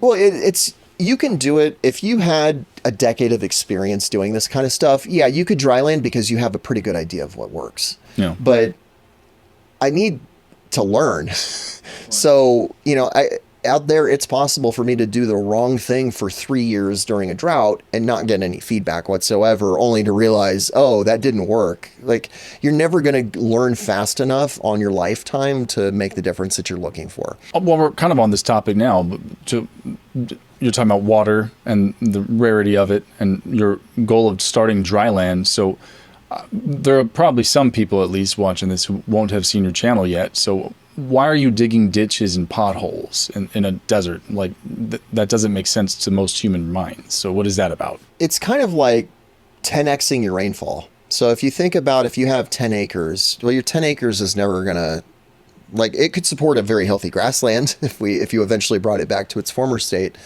but you're never going to get vast quantities of water to grow like agricultural type fruit. So you can either adopt a local diet, which most people are not willing to do. Like, oh, it's cactus season, I'm going to have cactus fruit for the next 4 months. Or you turn your 10 acres, if you've got the right terrain, you turn your 10 acres and you funnel water from 10 acres down to 1 acre. And I'm grossly oversimplifying, but now I've gone from 12 to 14 inches to 120 inches. I can do a lot with that kind of water. So it's the reason I'm digging these ditches is that I'm trying to build spots on my ranch that get the equivalent of 40 to 50 inches of rainfall. I'm turning spots of the Chihuahuan Desert into Fort Worth. even better than Fort Worth, even some comparable to East Texas, where you can grow. There are going to be isolated spots on the ranch where very water hungry trees like pecans will grow. Not everywhere, not even close to everywhere, but by digging these holes and very, very carefully studying the contours of the land to control the flow of water, directing it to spots where I know I can establish high value outputs, because ultimately I am a steward of the land, but stewarding isn't just something I do for free. I demand a yield for my work. I need something out of this, and I'm happy with beauty, but I do want food and things that have, I don't even really care about the monetary value, but value to me of some sort. Yeah, I think a lot of people, when they hear, so concentrating the water in some spots might make sense to many people's minds, but what then? Because I think a lot of folks envision that the water soaks in, it's sand, it flows away instantly and it's gone. So then you've got to go 6 months with no moisture. So is that the case, or is there some sort of storage mechanism that we don't understand? I'll tell you a story about a hole. Oh God, this is a child-friendly program. I dug a hole near camp. It's 130 square feet, and it's only at the deepest spot 3 feet. Every time it fills up, it's 2,580 gallons. We had a wet year. I know it's filled up at least a dozen times. So it's easily had 25 to 30,000 gallons go in this 130 square foot spot. What's amazing is that, especially in the area where I've bought, and this idea of foothills, and I've learned some geology since I started this, that in deserts, typically you have mountain ranges, the foothills are made of clay, and then the lower areas are where you tend to have the sand and the finer material. Where I am, I'm in the foothills. I have lots and lots of clay, just not right at the surface. So what happens is, yes, I'm not trying to build ponds. If you build a pond in a desert, the water is just going to literally blow away with the wind. We lose up to 8 feet every year to surface evaporation. The last place you ever want water in a desert is exposed to the water in the sun. It is way safer in the ground. People have, it's this need to control. That if I have 25,000 gallons in a cistern, now I feel safe because I can get all the water. I can get that amount of water right now and deliver it exactly where I want it. You're giving up some control by putting it in the ground, but it doesn't disappear. If you have only sand and that's all your geology, yes, it is disappearing. You can address that with some soil amendments, but that's time and labor, and it's a lot of expense to make that happen. But almost everybody's going to have, even in the Sahara where you have sand dunes, you still have water lenses in sand dunes. In the center of a sand dune, there's a big pocket of water. So just because it's sand and because you can't see the water doesn't mean it's not there. And in my particular instance, where we've got 25 or 30,000 gallons of water in a very small hole, that water is all in clay, and that clay goes up to 30 feet deep. So just because I can't go down there and take a drink doesn't mean it's not there. But what I can do is I can transform that water into a fig tree, and that fig tree can produce a fruit that has juice that can give me some hydration. It's giving up some elements of control, but the water is still there. You just have to build a system to get it. Are there any variables that can increase the water storage capacity of soil, sand, dirt, whatever you want to call it? Yeah, I'm making a whole series about that. Some of it is kind of a gross concept when we're talking about water, but manure is amazing at holding water. My truck is full of spent mushroom blocks from a mushroom farm because those materials are designed to hold water for the fungus. You can put hydrogel, which has always been controversial. Charcoal, as long as it's activated, is amazing. There's so much you can do to physically amend the soil, but that was also something I didn't appreciate before I started. I thought, well, I'm just like, there's cactus, and I look in the side of that cliff and there's trees growing out of the side of the cliff. How hard is it? Just throw some seeds down and dig some holes, and the seeds have water. It'll just work. but that was a really expensive way to feed rats. And, it does require some help to get kickstarted. That this incredibly naive idea that, well, I added the water and I added some seeds, so it's all going to happen. That's not wrong as a concept. It's just the details about how do you keep the water around, how much water is required for the soil to meaningfully hydrate, to get the microbes going and to trigger the germination and the seeds you're looking for. And it's a process. It's a very steep learning curve. Do you hope to live at the ranch full time, or is, from how you're describing things, that's not necessarily, from what I'm hearing, that's not necessarily the goal. It's more to regenerate the land, have the project, do the thing. Yeah. Is the goal to move out there someday fully, or are you content kind of with the dual thing going on? I'm pretty content with mixing it up. I like the variety. It's wildly impractical for my family life right now. That my kids have an incredible social life in our church, and I will not ruin their life for my own desires. My wife and I did briefly discuss the idea of real estate in our areas gone through the roof, and our home is just silly what the price value has done. So maybe we should cash out and move to somewhere. And we realized that there's no way that we would want that for our kids for at least 10 years. Yeah. And when we retire, or when the kids are out of the house, would we really want that? I don't see that happening. That the most important thing for me is my kids, and I hope they're going to stay relatively close to us, and that we'll be involved in their lives. And my wife and I had a strong idea of what we hoped to have for our family life and our relationships with our parents. And we really want to see that through with our kids and grandkids one day and all those things. When you move somewhere that remote and that isolated,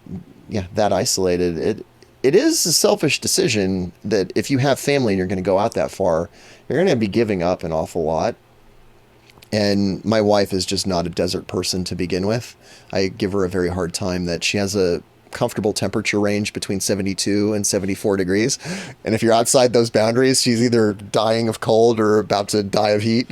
Yeah. So bringing her out to the desert isn't always a pleasant experience for her. So I think it's more just kind of my thing, that this is my job that I love and I'm glad to do.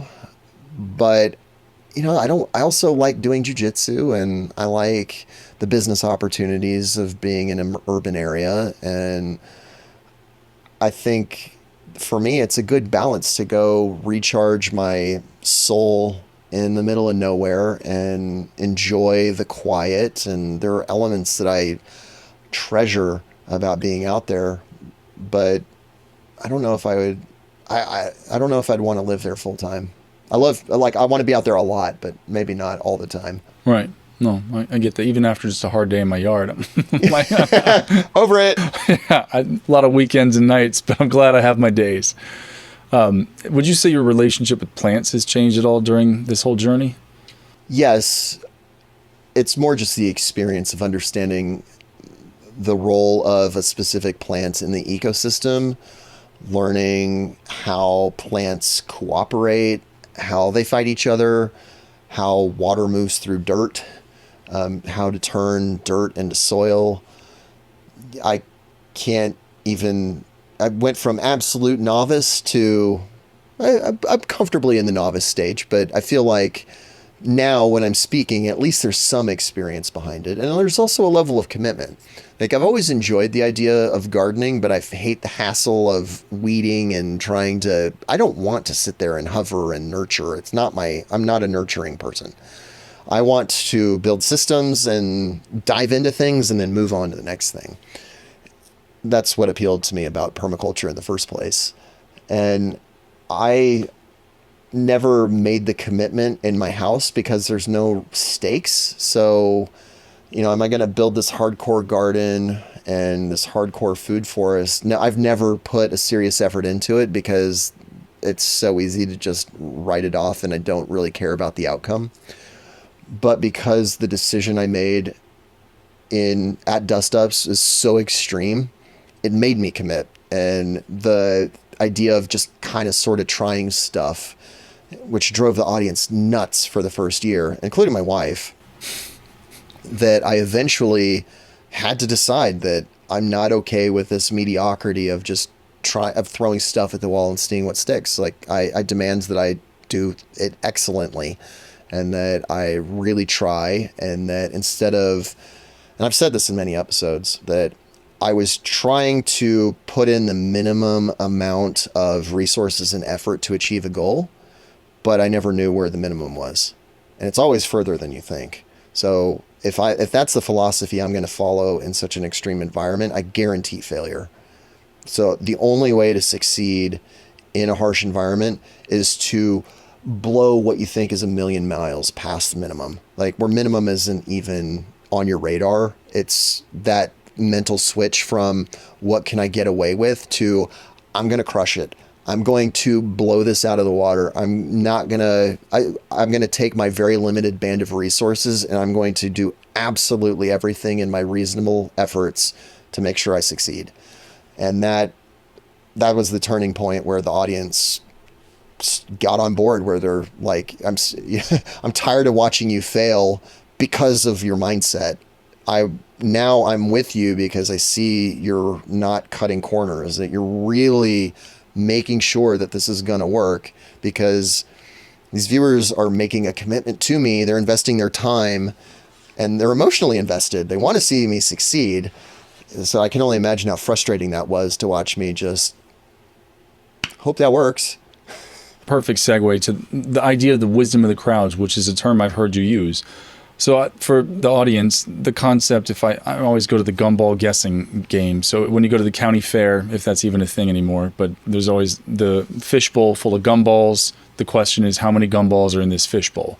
The wisdom of the crowds phenomenon is that the average answer of all, 100 answers that the person gets, the average answer usually is more accurate than even the single most accurate answer. In other words, humans have this tendency to make errors in a way in large groups to where errors cancel each other out. The people that guess high cancel out the people that guess low almost exactly. And so there's a lot of wisdom if you poll large crowds of human beings. On your channel, I know the comment section in YouTube can be the Wild West in many ways, but have you found it helpful to have this mechanism where you have access to the potential wisdom of the crowds, but you got to sift through it and figure out what's worth keeping, you know? Yeah. I've changed my attitude completely towards the comment section, where last year my blood pressure would just go through the roof reading the comment section, because one, people would get deeply and personally offended that I did not listen to their advice. And I don't know why they think I have any stake in their input. Like, I don't know you from Adam, so why should I listen to you? And I find it interesting that people think that they're a big authority because they commented on a video. But what I got hung up on was all the bad advice. Why don't you bring out coffee grounds? Coffee grounds are great, but my time has value. And if I go get, even at Starbucks where you can get 20 pounds at a time, that's a lot at Starbucks to even fill a pickup bed. Like, I could probably drive around all day long to every Starbucks in the Fort Worth area and still not fill my pickup, right? It'd be a lot better use of my time to just go buy a yard of mulch and move on. And then I see crazy ideas where people watch a video about a degraded land in Costa Rica and they poured orange peels and the land recovered. And their advice to me in the comments section is to find orange peels and put it on my land.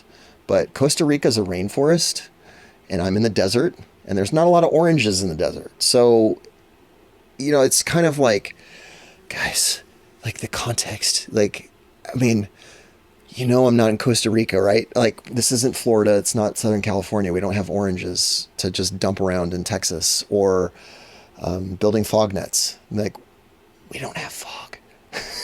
Right. So not the Atacama. It's just like, you get so sick of seeing the same bad advice over and over and over again. It's not bad advice. It's good advice in the right context, but right. it's not the right context. Right. But a lot of people do have great advice about the soil amendments or plants I can consider. And what I've found is that the best comments are the one that nobody else has said. So if somebody says something that's completely off the wall, that usually catches my attention. It's a plant I've never heard of.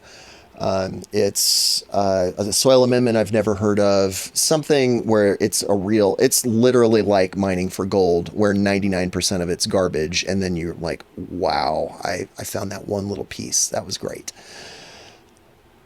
So the value of YouTube isn't really the comments section. It's the people that email me directly, because those are the people that tend to have some kind of experience. It's level of effort. Yeah, there's a filter there. They took the time to figure out your email to send an email. They're a little more invested than just, oh, I saw a digital short on orange peels. No offense to the orange peel guy. But yeah, I mean, like it's potpourri where you live. I'm not mad at them. It's just, you know, when you hear the same irrelevant advice after the 500th time. Yeah. Yeah, it gets annoying. Yeah. But like I'm thinking specifically about hydrogel. So I do this episode and people get very opinionated because hydrogel degrades into a micromaterial after 5 or 7 years. And they were calling it microplastics. And in my mind, okay, let's say it's a microplastic. Well, I mean, we're talking about a fraction of a gram of plastics that would be in the soil if they were microplastics. But then I had a professor emeritus of chemical engineering of what's got to be a top 20 university email me and say, like, he was explaining how they work and giving me more details. And I asked him about all these comments about microplastics. And he said, no, it's not a plastic, at least not in the sense of what a chemist would consider a plastic. And even if it is, it's still a microhydrogel, which is the reason you put it in the first place. So how bad is it? Those kind of resources where I'm a dude in the middle of the desert, just kind of doing my thing. And now I get to talk to a professor of chemistry at an elite university about this one material I'm using. It's absurd. Like, I get to talk to a world-class expert about hydrogels. And what's worth the orange peels? It's worth the orange peels. It's worth the digging through the comments. But I think the most interesting thing you said is that it's a filtering mechanism. Because I think I told you this when you came out, that the best thing about having people to DUSTUPS is the fact that it's so insanely remote that it's a filtering mechanism. I've had probably 50 or 60 people show up, and I've had one person that was uncomfortably odd, and everybody else has been... Was it me? This is going to be awkward. No, it was not you. I have to say it clearly for the podcast. I'd flip the table, but I'd break my laptop. A lot of equipment here. It's been a phenomenal people filter where everybody I've met, I really enjoy their company. That if somebody's willing to drive all the way down, like Sierra Blanca is remote on its own, let alone driving another 2 hours down the dirt road to get to the ranch. And a lot of them bring plants and mulch and things to help me out. And the idea, like when I met you, like we never met at all in person. We met at DUSTUPS. That you've never met me. You drive to this remote Texas town. You drive 2 hours down a dirt road. You've grown trees for me for an entire year before we shake hands. Yeah. That's pretty cool. It's a pretty awesome filtering mechanism for only meeting quality people who share your values. Yeah. You're kind of an extreme example, but even the younger guys that come out, the guys in their early 20s where it's the life stage that makes it a lot easier for them to come out. I love all of them. They've been just so cool. They're genuine friends. We all share things in common, and there's a camaraderie that goes with it. That it's not is it an extreme experience going out there? I feel like that's a little too. Getting there isn't extreme. It felt like the staying there. So the cold showers. I'm a weenie. But there are those that love cold showers. So you know what I mean. But yeah. It's just like, yeah, like I don't know, like it's So I would say the staying there is probably, it felt more extreme than the getting there. I have a vehicle though. If I was in a Yaris, the getting there would have felt way different. It could have been worse. Yeah. And I'm not dogging on your showers. You have an awesome shower, and it was refreshing in a way that I hadn't experienced since I went camping in Big Bend. So it's beautiful in its own way. But it's like, yeah, it's the amenities of modern civilization aren't there, you know, and which is kind of the allure in some ways. But yeah, it can be extreme with it. Okay. So it's extreme enough that it automatically bonds people. Yeah. Yeah. That even people that have been out to my ranch for 2 or 3 days, that if they send me an email, I'm excited to see the email. Right. I'm glad to communicate with them. And that's one of the things that I hope that I can tell more stories like that, it's the best part of the project. I love the land and the restoration and the plants and all the learning, but it's ultimately what do people really care about? People. Right. Like, ultimately, we care about people. So being able to use the project to build friendships and meet people I never would have met in a million years, it is the best part of doing it. Yeah. I definitely felt like when I left your ranch, we were friends. And then my daughters were invested because I disappeared for 2 days to go meet Shaun. And so it's like, yeah, my family like knew you from that, you know. Which is weird that I walked in your house. I've seen your daughter. Watching Shaun the sheep, and they're like, he does exist. Your daughters are excited to see me, which is so weird. Like I like to joke that I'm a solid D-level celebrity at this point. And it's enough that I do get recognized in public, but it's not all the time. I only get recognized a couple of times a year, and it's always odd. Yeah.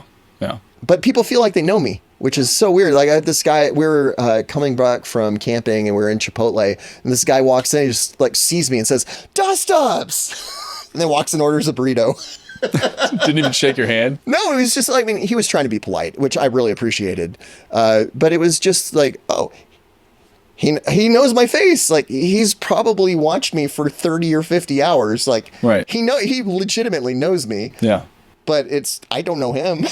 So it's a pretty weird experience to have somebody talk to you as a friend and you don't know who they are. It is unsettling. But I did choose to go on social media, so it's hard to complain about. Yeah. Take the good with the bad, I suppose, but it's good that he likes you, you know. Yeah, exactly. He didn't throw his burrito at me. Yeah, that's right. So of all the things you've talked about, you mentioned failure and mistakes pretty frequently. So is failure healthy? What do you think? Yeah, it's essential. Nobody wants to fail. Nobody wants to feel pain. Nobody wants to show their failures on camera if they're sane. But here I am, and I chose to do this willingly, which I think is what resonates on the channel, that I fail honestly. And doing something so severe, it's inevitable that you're going to have personal growth come out of that. And that's what makes it a great story. Watching me go from throwing stuff at the wall to making very intentional efforts and learning, understanding more about how the plants work, hydrology, geology, chemistry.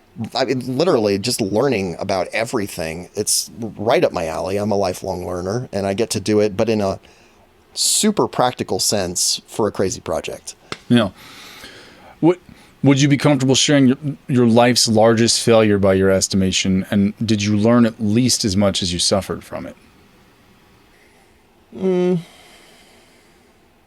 I think I'd probably put my business failure, what I already shared with you about destroying my company, that I had this big opportunity come up and I violated my company culture and an implicit promise to all my employees, and it wrecked the business. That if I didn't take that project, I would have been able to sell the company. I still get emails today. It's so painful that I had a software company with 13 extremely talented engineers, and that's a multi-million-dollar business. That would have been super easy to find a buyer for a business with 13 quality developers that they could snap up as a unit that works together. And because I took that big project, I ruined it just as the market was turning to buy a business like that. So that was the difference between me having a great exit and oops, like I literally killed it. So it's everything I've learned about business, and YouTube falls in that bucket, is very much about intentionality. That I've been okay with cheap bets and trying to just see how stuff works. And I've had cheap bets really pay off. Like when I started the programming business, I got fired from the currency brokerage. And I just happened to have that interest in automated trading and had built enough of a background to realize there was a market there. So the 2 days after I got fired, I decided, you know what, I've got a lot of savings. I'm going to spend $1,000, up to $1,000 on AdWords in 2008 and see if I can find clients for doing custom software systems or custom trading systems. And within 2 months, I was making like $3,000 or $4,000 a month. And I spent a grand total of $300 doing that. And that turned into a business that did millions in revenue. So that cheap bet mentality is not wrong. It's just how far down the rabbit hole and how often are you going to do these kind of bets, because there's a context where it makes sense. Those kind of financial payoffs are crazy, especially for launching a business. That was by far my best risk reward ratio I've ever had. $300, a business that lasted for almost 20 years. It's like amazing. Yeah. YouTube has been kind of similar, where I bought the land that had nothing to do with social media or YouTube. I just bought it because I wanted to do the project and I was burnt out.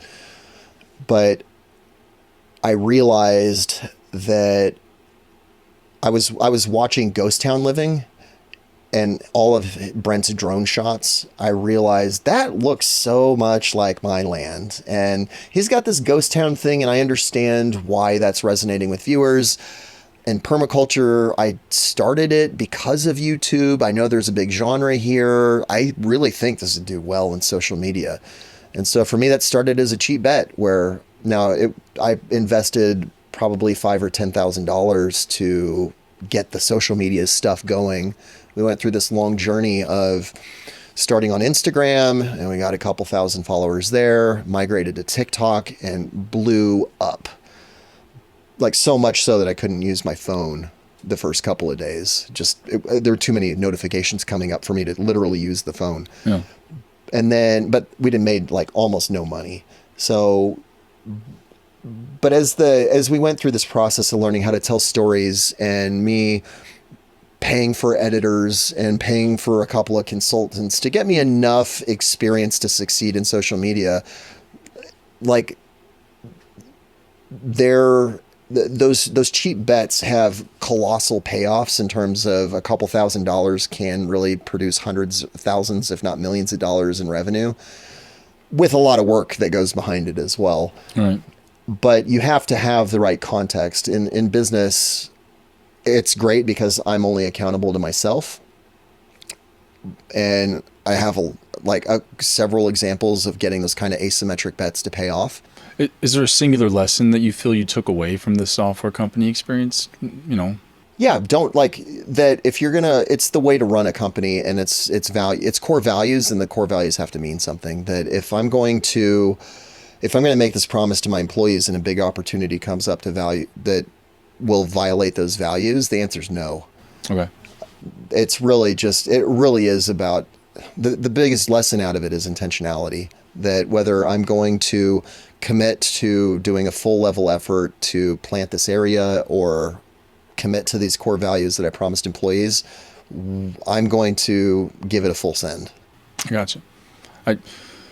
I think I experienced something on the channel where a lot of the audience felt I abandoned my core values. So on the topic of AI, I had in my mind, like you're discussing, I'm changing topics slightly. It's only mostly to me, but you're talking about AI and how you use it as kind of a brainstorming partner, and it will enhance an idea. And I do the same thing. And as it was improving, I was like, well, this is an interesting way of anyone who's following the channel interested in hearing updates on the thoughts I'm having most recently, or even I've done it now to answer some of the comments in the channel on like the rain tank video. There's a ton of questions. Well, I'll answer them in the form of conversation with an AI, and then I'll record the conversation and put it up on the Suburban Biology channel. And that really seemed to be viewed by the audience as betraying a core value, in that there's an AI involved and it wasn't just a human and a welder. And I got such an interesting glimpse of anger within the first day I took the video down. And I think I really underestimated how people would look at that. But I think at the core of it was they felt like there's an unspoken contract. We like your channel because it's you building a project, doing a thing. If you step outside that lane, we're angry with you. And so it's just like, it's incredible how people can feel betrayed by an unspoken act that wasn't meant to be that, So, and in my case, I took the video down, made a suburban slop channel. That's where all my AI conversations go. That's funny. I like that idea. Yeah, you should totally do it. No, I have very few subscribers. I appreciate every one of them, but it's like, it is kind of a fun thing. I can still make a video, put it up there, and there's this contract now. Like, you are here, this is AI slop because I named it that, and here we are. But yeah. It's so important to understand the relationship with the viewers, which is something that I really struggled with because I'm coming from software. I decided to do DUSTUPS because I needed something tangible and real. The comment section isn't real. I know ultimately there are real people behind them, but to me, they're just words on the screen. Like, I don't know who you are. And for the people that comment every week, eventually I do understand, I recognize the regulars, but it's still not, I kind of like, you just don't get enough interaction to understand the personality or who you're talking to or what exactly is resonating with them. So it's really hard to connect. Even over email, there's enough of an interaction that, because I try to reply to everybody, sometimes I just can't. But I try to reply to everybody, and especially the people that email me regularly. There's Jim in Arkansas who I love getting his emails. Now, he sends me so many that I cannot reply to all of them, but I don't know how old he is. He's senior, and he'll send me all these wise tales of him growing up on a farm and what's going on in his farm. And like, it's fun for me to get that. It's almost like my personal private email update. But so I am able to build a relationship with a lot of the viewers, but it's that filtering mechanism for how much effort did they put into getting to know me that lets me judge the quality of the feedback. That, am I listening to somebody in the UK trying to give me experience or advice about growing desert plants? Mm-hmm. Or, or like, how authentic are they, or what is their background, or, how much effort do they put into whatever it is they're trying to do? I'm thinking of a gentleman right now in the UK who has been sending me stuff on Craigslist of like all these free materials, and me having to explain that DFW is the size of most American states, and that just because it's in the Dallas Craigslist doesn't mean that it's a good idea for me to go pick up. It's a 2-hour drive for some free wood, But he sent that to me, like these opportunities, so often that I finally realized, you know what, this isn't exactly what I need, but would you be willing to do this? Where we need to find waste concrete material in El Paso to help deal with flooding. If you could source and find like this type of concrete form, that would be really helpful. And he's like, yeah, I'm all about it. So he's put in so much effort that it lets me know that he's authentic, he's genuine, and he cares, that I know that I trust what he's saying now because there's skin in the game. But bit of a topic change, but something I feel like it's pertinent to the decisions you've made and the way you live your life. So what would you say these words mean to you? The American dream. What does that mean? It's a implicit contradiction, because the American dream is being able to pursue your dreams, but it also implies abandoning obligations to society. And I think in any culture, you tend to go overboard. You always overshoot one way or the other. And I feel like, especially having lived in the Middle East, where it's a social culture, and there's a very strong sense of obligation to family.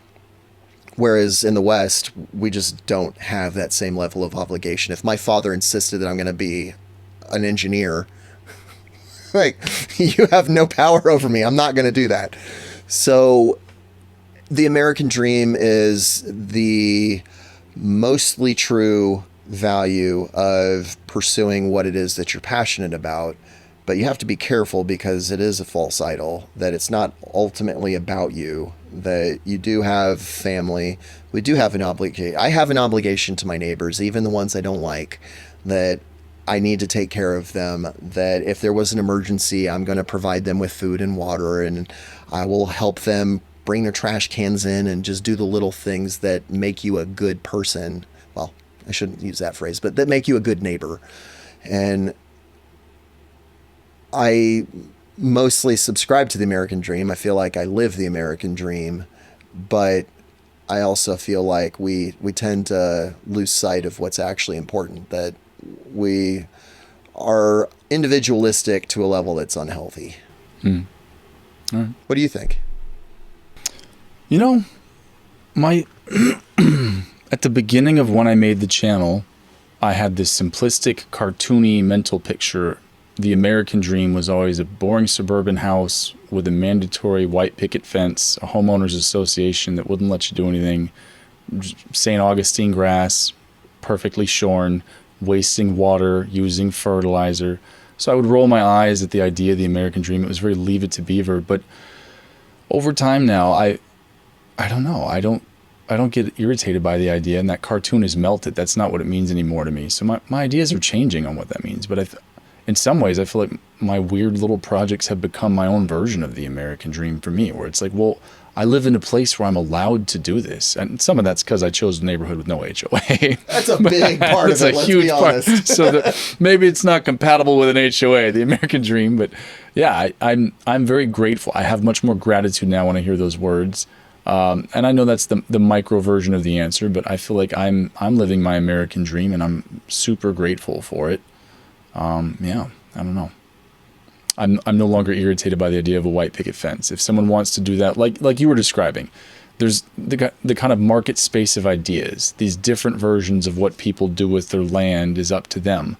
I do think mimetic theory, I always hear Peter Thiel who introduced me to the term, but basically we all copy each other. If we're told this is the desirable thing, we all want the desirable thing, even if we have no inherent reason to desire it. We just know that's what everyone else wants. So I used to view the American dream as a cliche of that, but I don't see it that way anymore. And I'm more grateful that I have the opportunity to do all this stuff, and that you have the opportunity to do what you're doing. I think it's super important, super interesting, and it's incredible. So, do you feel like I've talked a lot about my resentment of the suburbs? Do you have that resentment? It's faded, and I don't know why. I really don't know why. It's been this very strange experience, but I definitely did, and it's faded. And I can't put my finger. I think it's almost that I feel like it felt like before I'd done. So you had to walk through my crazy jungle yard to get into the workshop. Which I love your yard. Yeah, thank you. The audience probably won't necessarily have that experience because this is going on an interview channel. But anyway, I mean, it was almost like the more that grew in my yard, the less I resented suburbia, because it felt like I have the option. I felt empowered. I have the option to do my version of it. It's not like I'm locked into this cookie cutter thing where we're all marching the same direction, even though it makes no sense. I had the ability to make my dent in the way I wanted to. And the more it worked, the less resentful I became toward everyone doing it the standard cookie cutter kind of senseless way. So I guess it's been replaced by gratitude in some ways, but I still get frustrated, don't get me wrong, when people do what I think is silly and waste tons of water on a lawn that no one actually cares about, but they're all in this arms race with each other. I don't get that, and I think that is really silly. But I guess I'm just glad that I'm able to do all this, and you're able to do your stuff, and that emotion takes over, gratitude, you know? I think you get to do both the projects that you like to do, you're living your physical life the way you want to, but you also seem to have a very good relationship with not all of your neighbors, but it seems like most of your neighbors. You know, it's been a mixed bag, but I think, yeah, I've got lucky with neighbors, I would say, overall. I've irritated a few neighbors through the years, clearly so. Usually it comes to a civil conversation where they make it clear they don't like what I'm doing. I had it one time when the tank in the front, when I first put it up, I had a lady drive by and she was like, "Why don't you move out to the country?" And I just smiled, gestured to the tank and said, "Because I don't have to." You could tell she really didn't like that answer and drove off quite angrily. But it's because I don't live where an HOA is that's the case. But yeah, I got really lucky. My neighbor that way is one of my best friends. Yeah, and then the neighbors on the other side are good people. They rent, so they move around more. But I got very lucky. But I have had to deal with I've lost some friends along the way. I don't know exactly why, and I won't name his name, but I had an elderly friend, lives around the block, and then we had differing kind of political opinions on a couple things. But around the time I started to do all the crazy stuff in the yard, started to really grow things and turn it into like more of a food forest, he literally just stopped talking to me. And then stopped returning my texts, calls, everything, just cut me off. And it was just like, wow. I think in his mind, there's only a certain political column of people that would do something as outlandish as I'm doing. And I think he's misinterpreting a lot of my acts as like a political defiance in some weird way. But it's like, no, it's not that. Like, anyway. I think that's what makes America so insanely awesome, is that even though there's so many small-minded people where different is automatically a threat, there's enough baked into our culture that we tolerate people doing things that we objectively think are insane. And even though I really, really, really don't like it, there's something about our culture that is so in my bones that I am willing to let you do it anyway. Even though it offends me, it's against my faith, but you can do it. Yeah. I want to win on the merit of the ideas, and I want to persuade you. And we have a long cultural trajectory of trying to impose our ideas on people and trying to enforce cultural values through law, which is ultimately through violence. But I think the thing that, like, especially from having lived so many different places, I've lived in South America, I've lived in the Middle East, I've lived in Europe, and just hearing the way people from all sorts of different backgrounds talk about Americans and the way they think about Americans.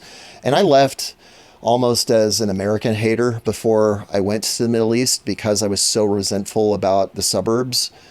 For me, that resentment ultimately came down from the complete absence of community that, and I always call this the quarter acre mentality, that don't even dare comment or think about anything in this white picket fence. And if you step over here and make me uncomfortable, like, I don't want to wave to you. That mentality is so toxic and it's objectively insane. I think about a couple, this is probably, I guess, 10 years ago, but there was when there was a lot of Iraqi refugees coming into the Fort Worth area from the Iraq War, I would volunteer for a refugee organization, and I would, whether you support refugees coming here or not is not really relevant because they're here. So I want to help them adjust to life here as quickly as possible. And I've got connected with this one Iraqi family. They live in Baghdad. He had worked for American forces and his life was in danger, so he had to leave. And he talked about, I was there literally 3 days after he got here, and his welcome to America experience was completely insane, where he's in basically the Fort Worth ghetto. And he's in this huge apartment complex, which is full of like half native and half refugees. And you have thousands of people living in this very dense area, and nobody talks to each other. All the doors are closed. Even for a guy that's coming from a literal war zone in Baghdad, he was talking about, I would walk across the street. Any neighbor within 2 blocks, I could just literally walk in their house. Yeah. But you don't need an invitation. You literally walk in the door. And how horribly isolating that was, to go from, I could walk into thousands of households and be known, to I'm surrounded by an ocean of people, none of whom will even acknowledge my existence. Yeah. And that's what I felt in the suburbs growing up. Like, why am I surrounded by people and I'm so intensely, unbearably lonely? Yeah. There's no kids my age. There's nothing here. I'm just stuck with neighbors that don't even want to acknowledge each other's existence. And it was unfortunately very life defining that I think that was a big impetus between learning the most random thing, going to all these crazy places. Even I think DUSTUPS ultimately comes from like wanting to have this impact. And I think it's that's kind of the more toxic side of our culture with this, like, you do you and that's cool, and I'll do me and that's cool. And let's not talk. But let's not talk either. Yeah, it's not it's not healthy. There's no way to frame it. It's a sick part of our culture. Yeah, and like I was saying, that the friend who unfriended me when I started this probably added to the why. But then on the flip side of that, almost like the community that you've built with the DUSTUPS and the friends you've made, I made a new friend. Ironically, they are friends with each other. But it was one day I was out in the yard and he makes his own beer and he stopped by and literally got a little cooler of beer and lawn chairs out of his trunk. And in my own driveway, I'd never met the guy, just sets up and like, have a homemade beer. And so it's like this. Hello, friend. Yeah, it's this strange double-edged sword where like I've offended some people with my crazy yard and I've made some friends with my crazy yard because it was the conversation starter that brought him in. He was just like, "What are you doing here? Like, this is crazy. What is this?" You know. So it's like I've been pleasantly surprised, but I definitely I hear suburbia is flawed, and that is literally the reason I wanted to start my channel, was to point out I think we can be doing better and we should try. Ironically, I think your projects and philosophy and my projects and philosophy are extremely similar in some ways, many ways, and just they look very different right now. But that might not be the case if you go forward in time. DUSTUPS could, if you zoom in far enough, could look about like this, you know. So, and Certainly in spots. yeah, and you're building a community on your own. So, yeah. Yeah, I don't think I would quite phrase it as on my own, but there is a community building around Online. these. Yeah. Well, so similar topic. 100 years from now, what will you hope your legacy will be? Ultimately, I want it to be about people and stewardship, that we're growing each other spiritually, mentally, and that manifests in physical abundance. That is a core value of DUSTUPS. I believe in abundance and bringing that land to its highest potential, sustainable potential. And I certainly have an idea of what I want it to look like physically, but ultimately it's not just about my land. I want other people to do kind of crazy things, but I also want to find the way to make that not such a horrible financial decision and have it turn into a money pit. That there needs to be a way that people can do this where it makes sense. And the best analogy I can think of is 1950s America, World War II is over, and we have this patch network of roads, but there's no way to really move across the country. And we had a national defense reason for building the interstate system. But I don't think there's an American alive today that would argue that the interstate system was a bad decision. I think all but the most hardcore libertarians would look at the highway system like, I'm glad we did that.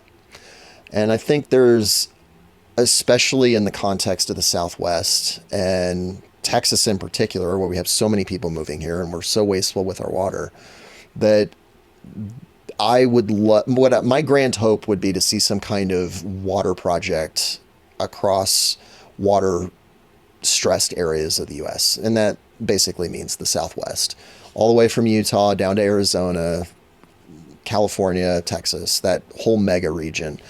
That I'm not a big government person at all.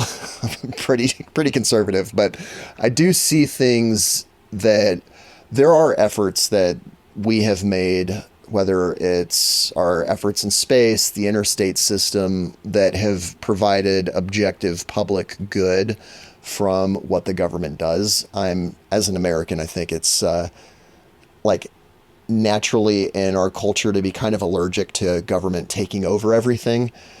But with the way we live today, it's objectively going to crash at some point. You cannot keep these water practices up and have civilization exist in these areas. And you certainly can't support these kind of populations on the water that's there and the rainfall that's there. So, short of moving tens of millions of people to other places, what do you do? And whether those are vegetation projects like Big Bend and restoring denuded grasslands, or installing swales on federal property, or I don't especially care about the details, but I would love to see some kind of broad movement that is focused on water. I don't know. I can't really put it into words why water is so important to me, but I actually see it on the channel. Anytime, it's a desert project, but the videos that get the most views are always when it rains, which is really frustrating. Because there's such rare videos. Yeah. It's kind of baked in the cake that that's not going to happen too often. But it reinforces to me that we have this fundamental obsession with clean, abundant water. And I would love to see that grow in consciousness in the public, and especially in America, before before the events make us care. Because we're clearly on a path where we're going to run out of water. Texas is on the path to running out of water. Arizona is a few droughts away from not having water. California has done it a couple of times in cities in its interior. So it's not, I don't think there's any serious debate whether we're going to run out of water or not. Like, it's clearly going to happen on some kind of broad and regional scale. Like, I even think about Wichita Falls, where it's a major, well, not a major city, but it's a significant metro area in Texas. It literally ran out of water. So the idea that this can happen in a major Texas city doesn't dawn on most people. We're so, like, literally from the day we're born, you just do that and pure clean drinking water comes out as much as you possibly can store. And it doesn't occur to people that that is the fabric of life. Yeah. And we're ruining it, and we're wasting it. And even though mine comes in the context of all these plants, I'd love to see people just care about how do we treat this and not destroy ourselves. I share that hope that the consciousness surrounding water, where it comes from, the processes that are required to make clean water, I think most people take for granted. You've been through the unique experience where you're reminded so frequently how important it is to sustain life, and you see the absence of life that occurs if you don't get enough of it. Most people are often spoiled that they turn on a spigot and they can water their St. Augustine. So I share the same frustration and hope that our consciousness will evolve through time, because I think you just can't even start to say how important it is. So, yeah. Well, Shaun, I appreciate your time. I appreciate you coming all the way to talk with me. And thank you for having me. I'm honored to know that you're out there doing what you're doing. So keep it up, man. I'm rooting for you. Thank you. All right. Take care. That was fun. To support this channel, please consider subscribing and sharing it with someone you think would find it interesting. Even more importantly, please check out Shaun's YouTube channel, DUSTUPS, one word, DUSTUPS. I'll see you on the next one.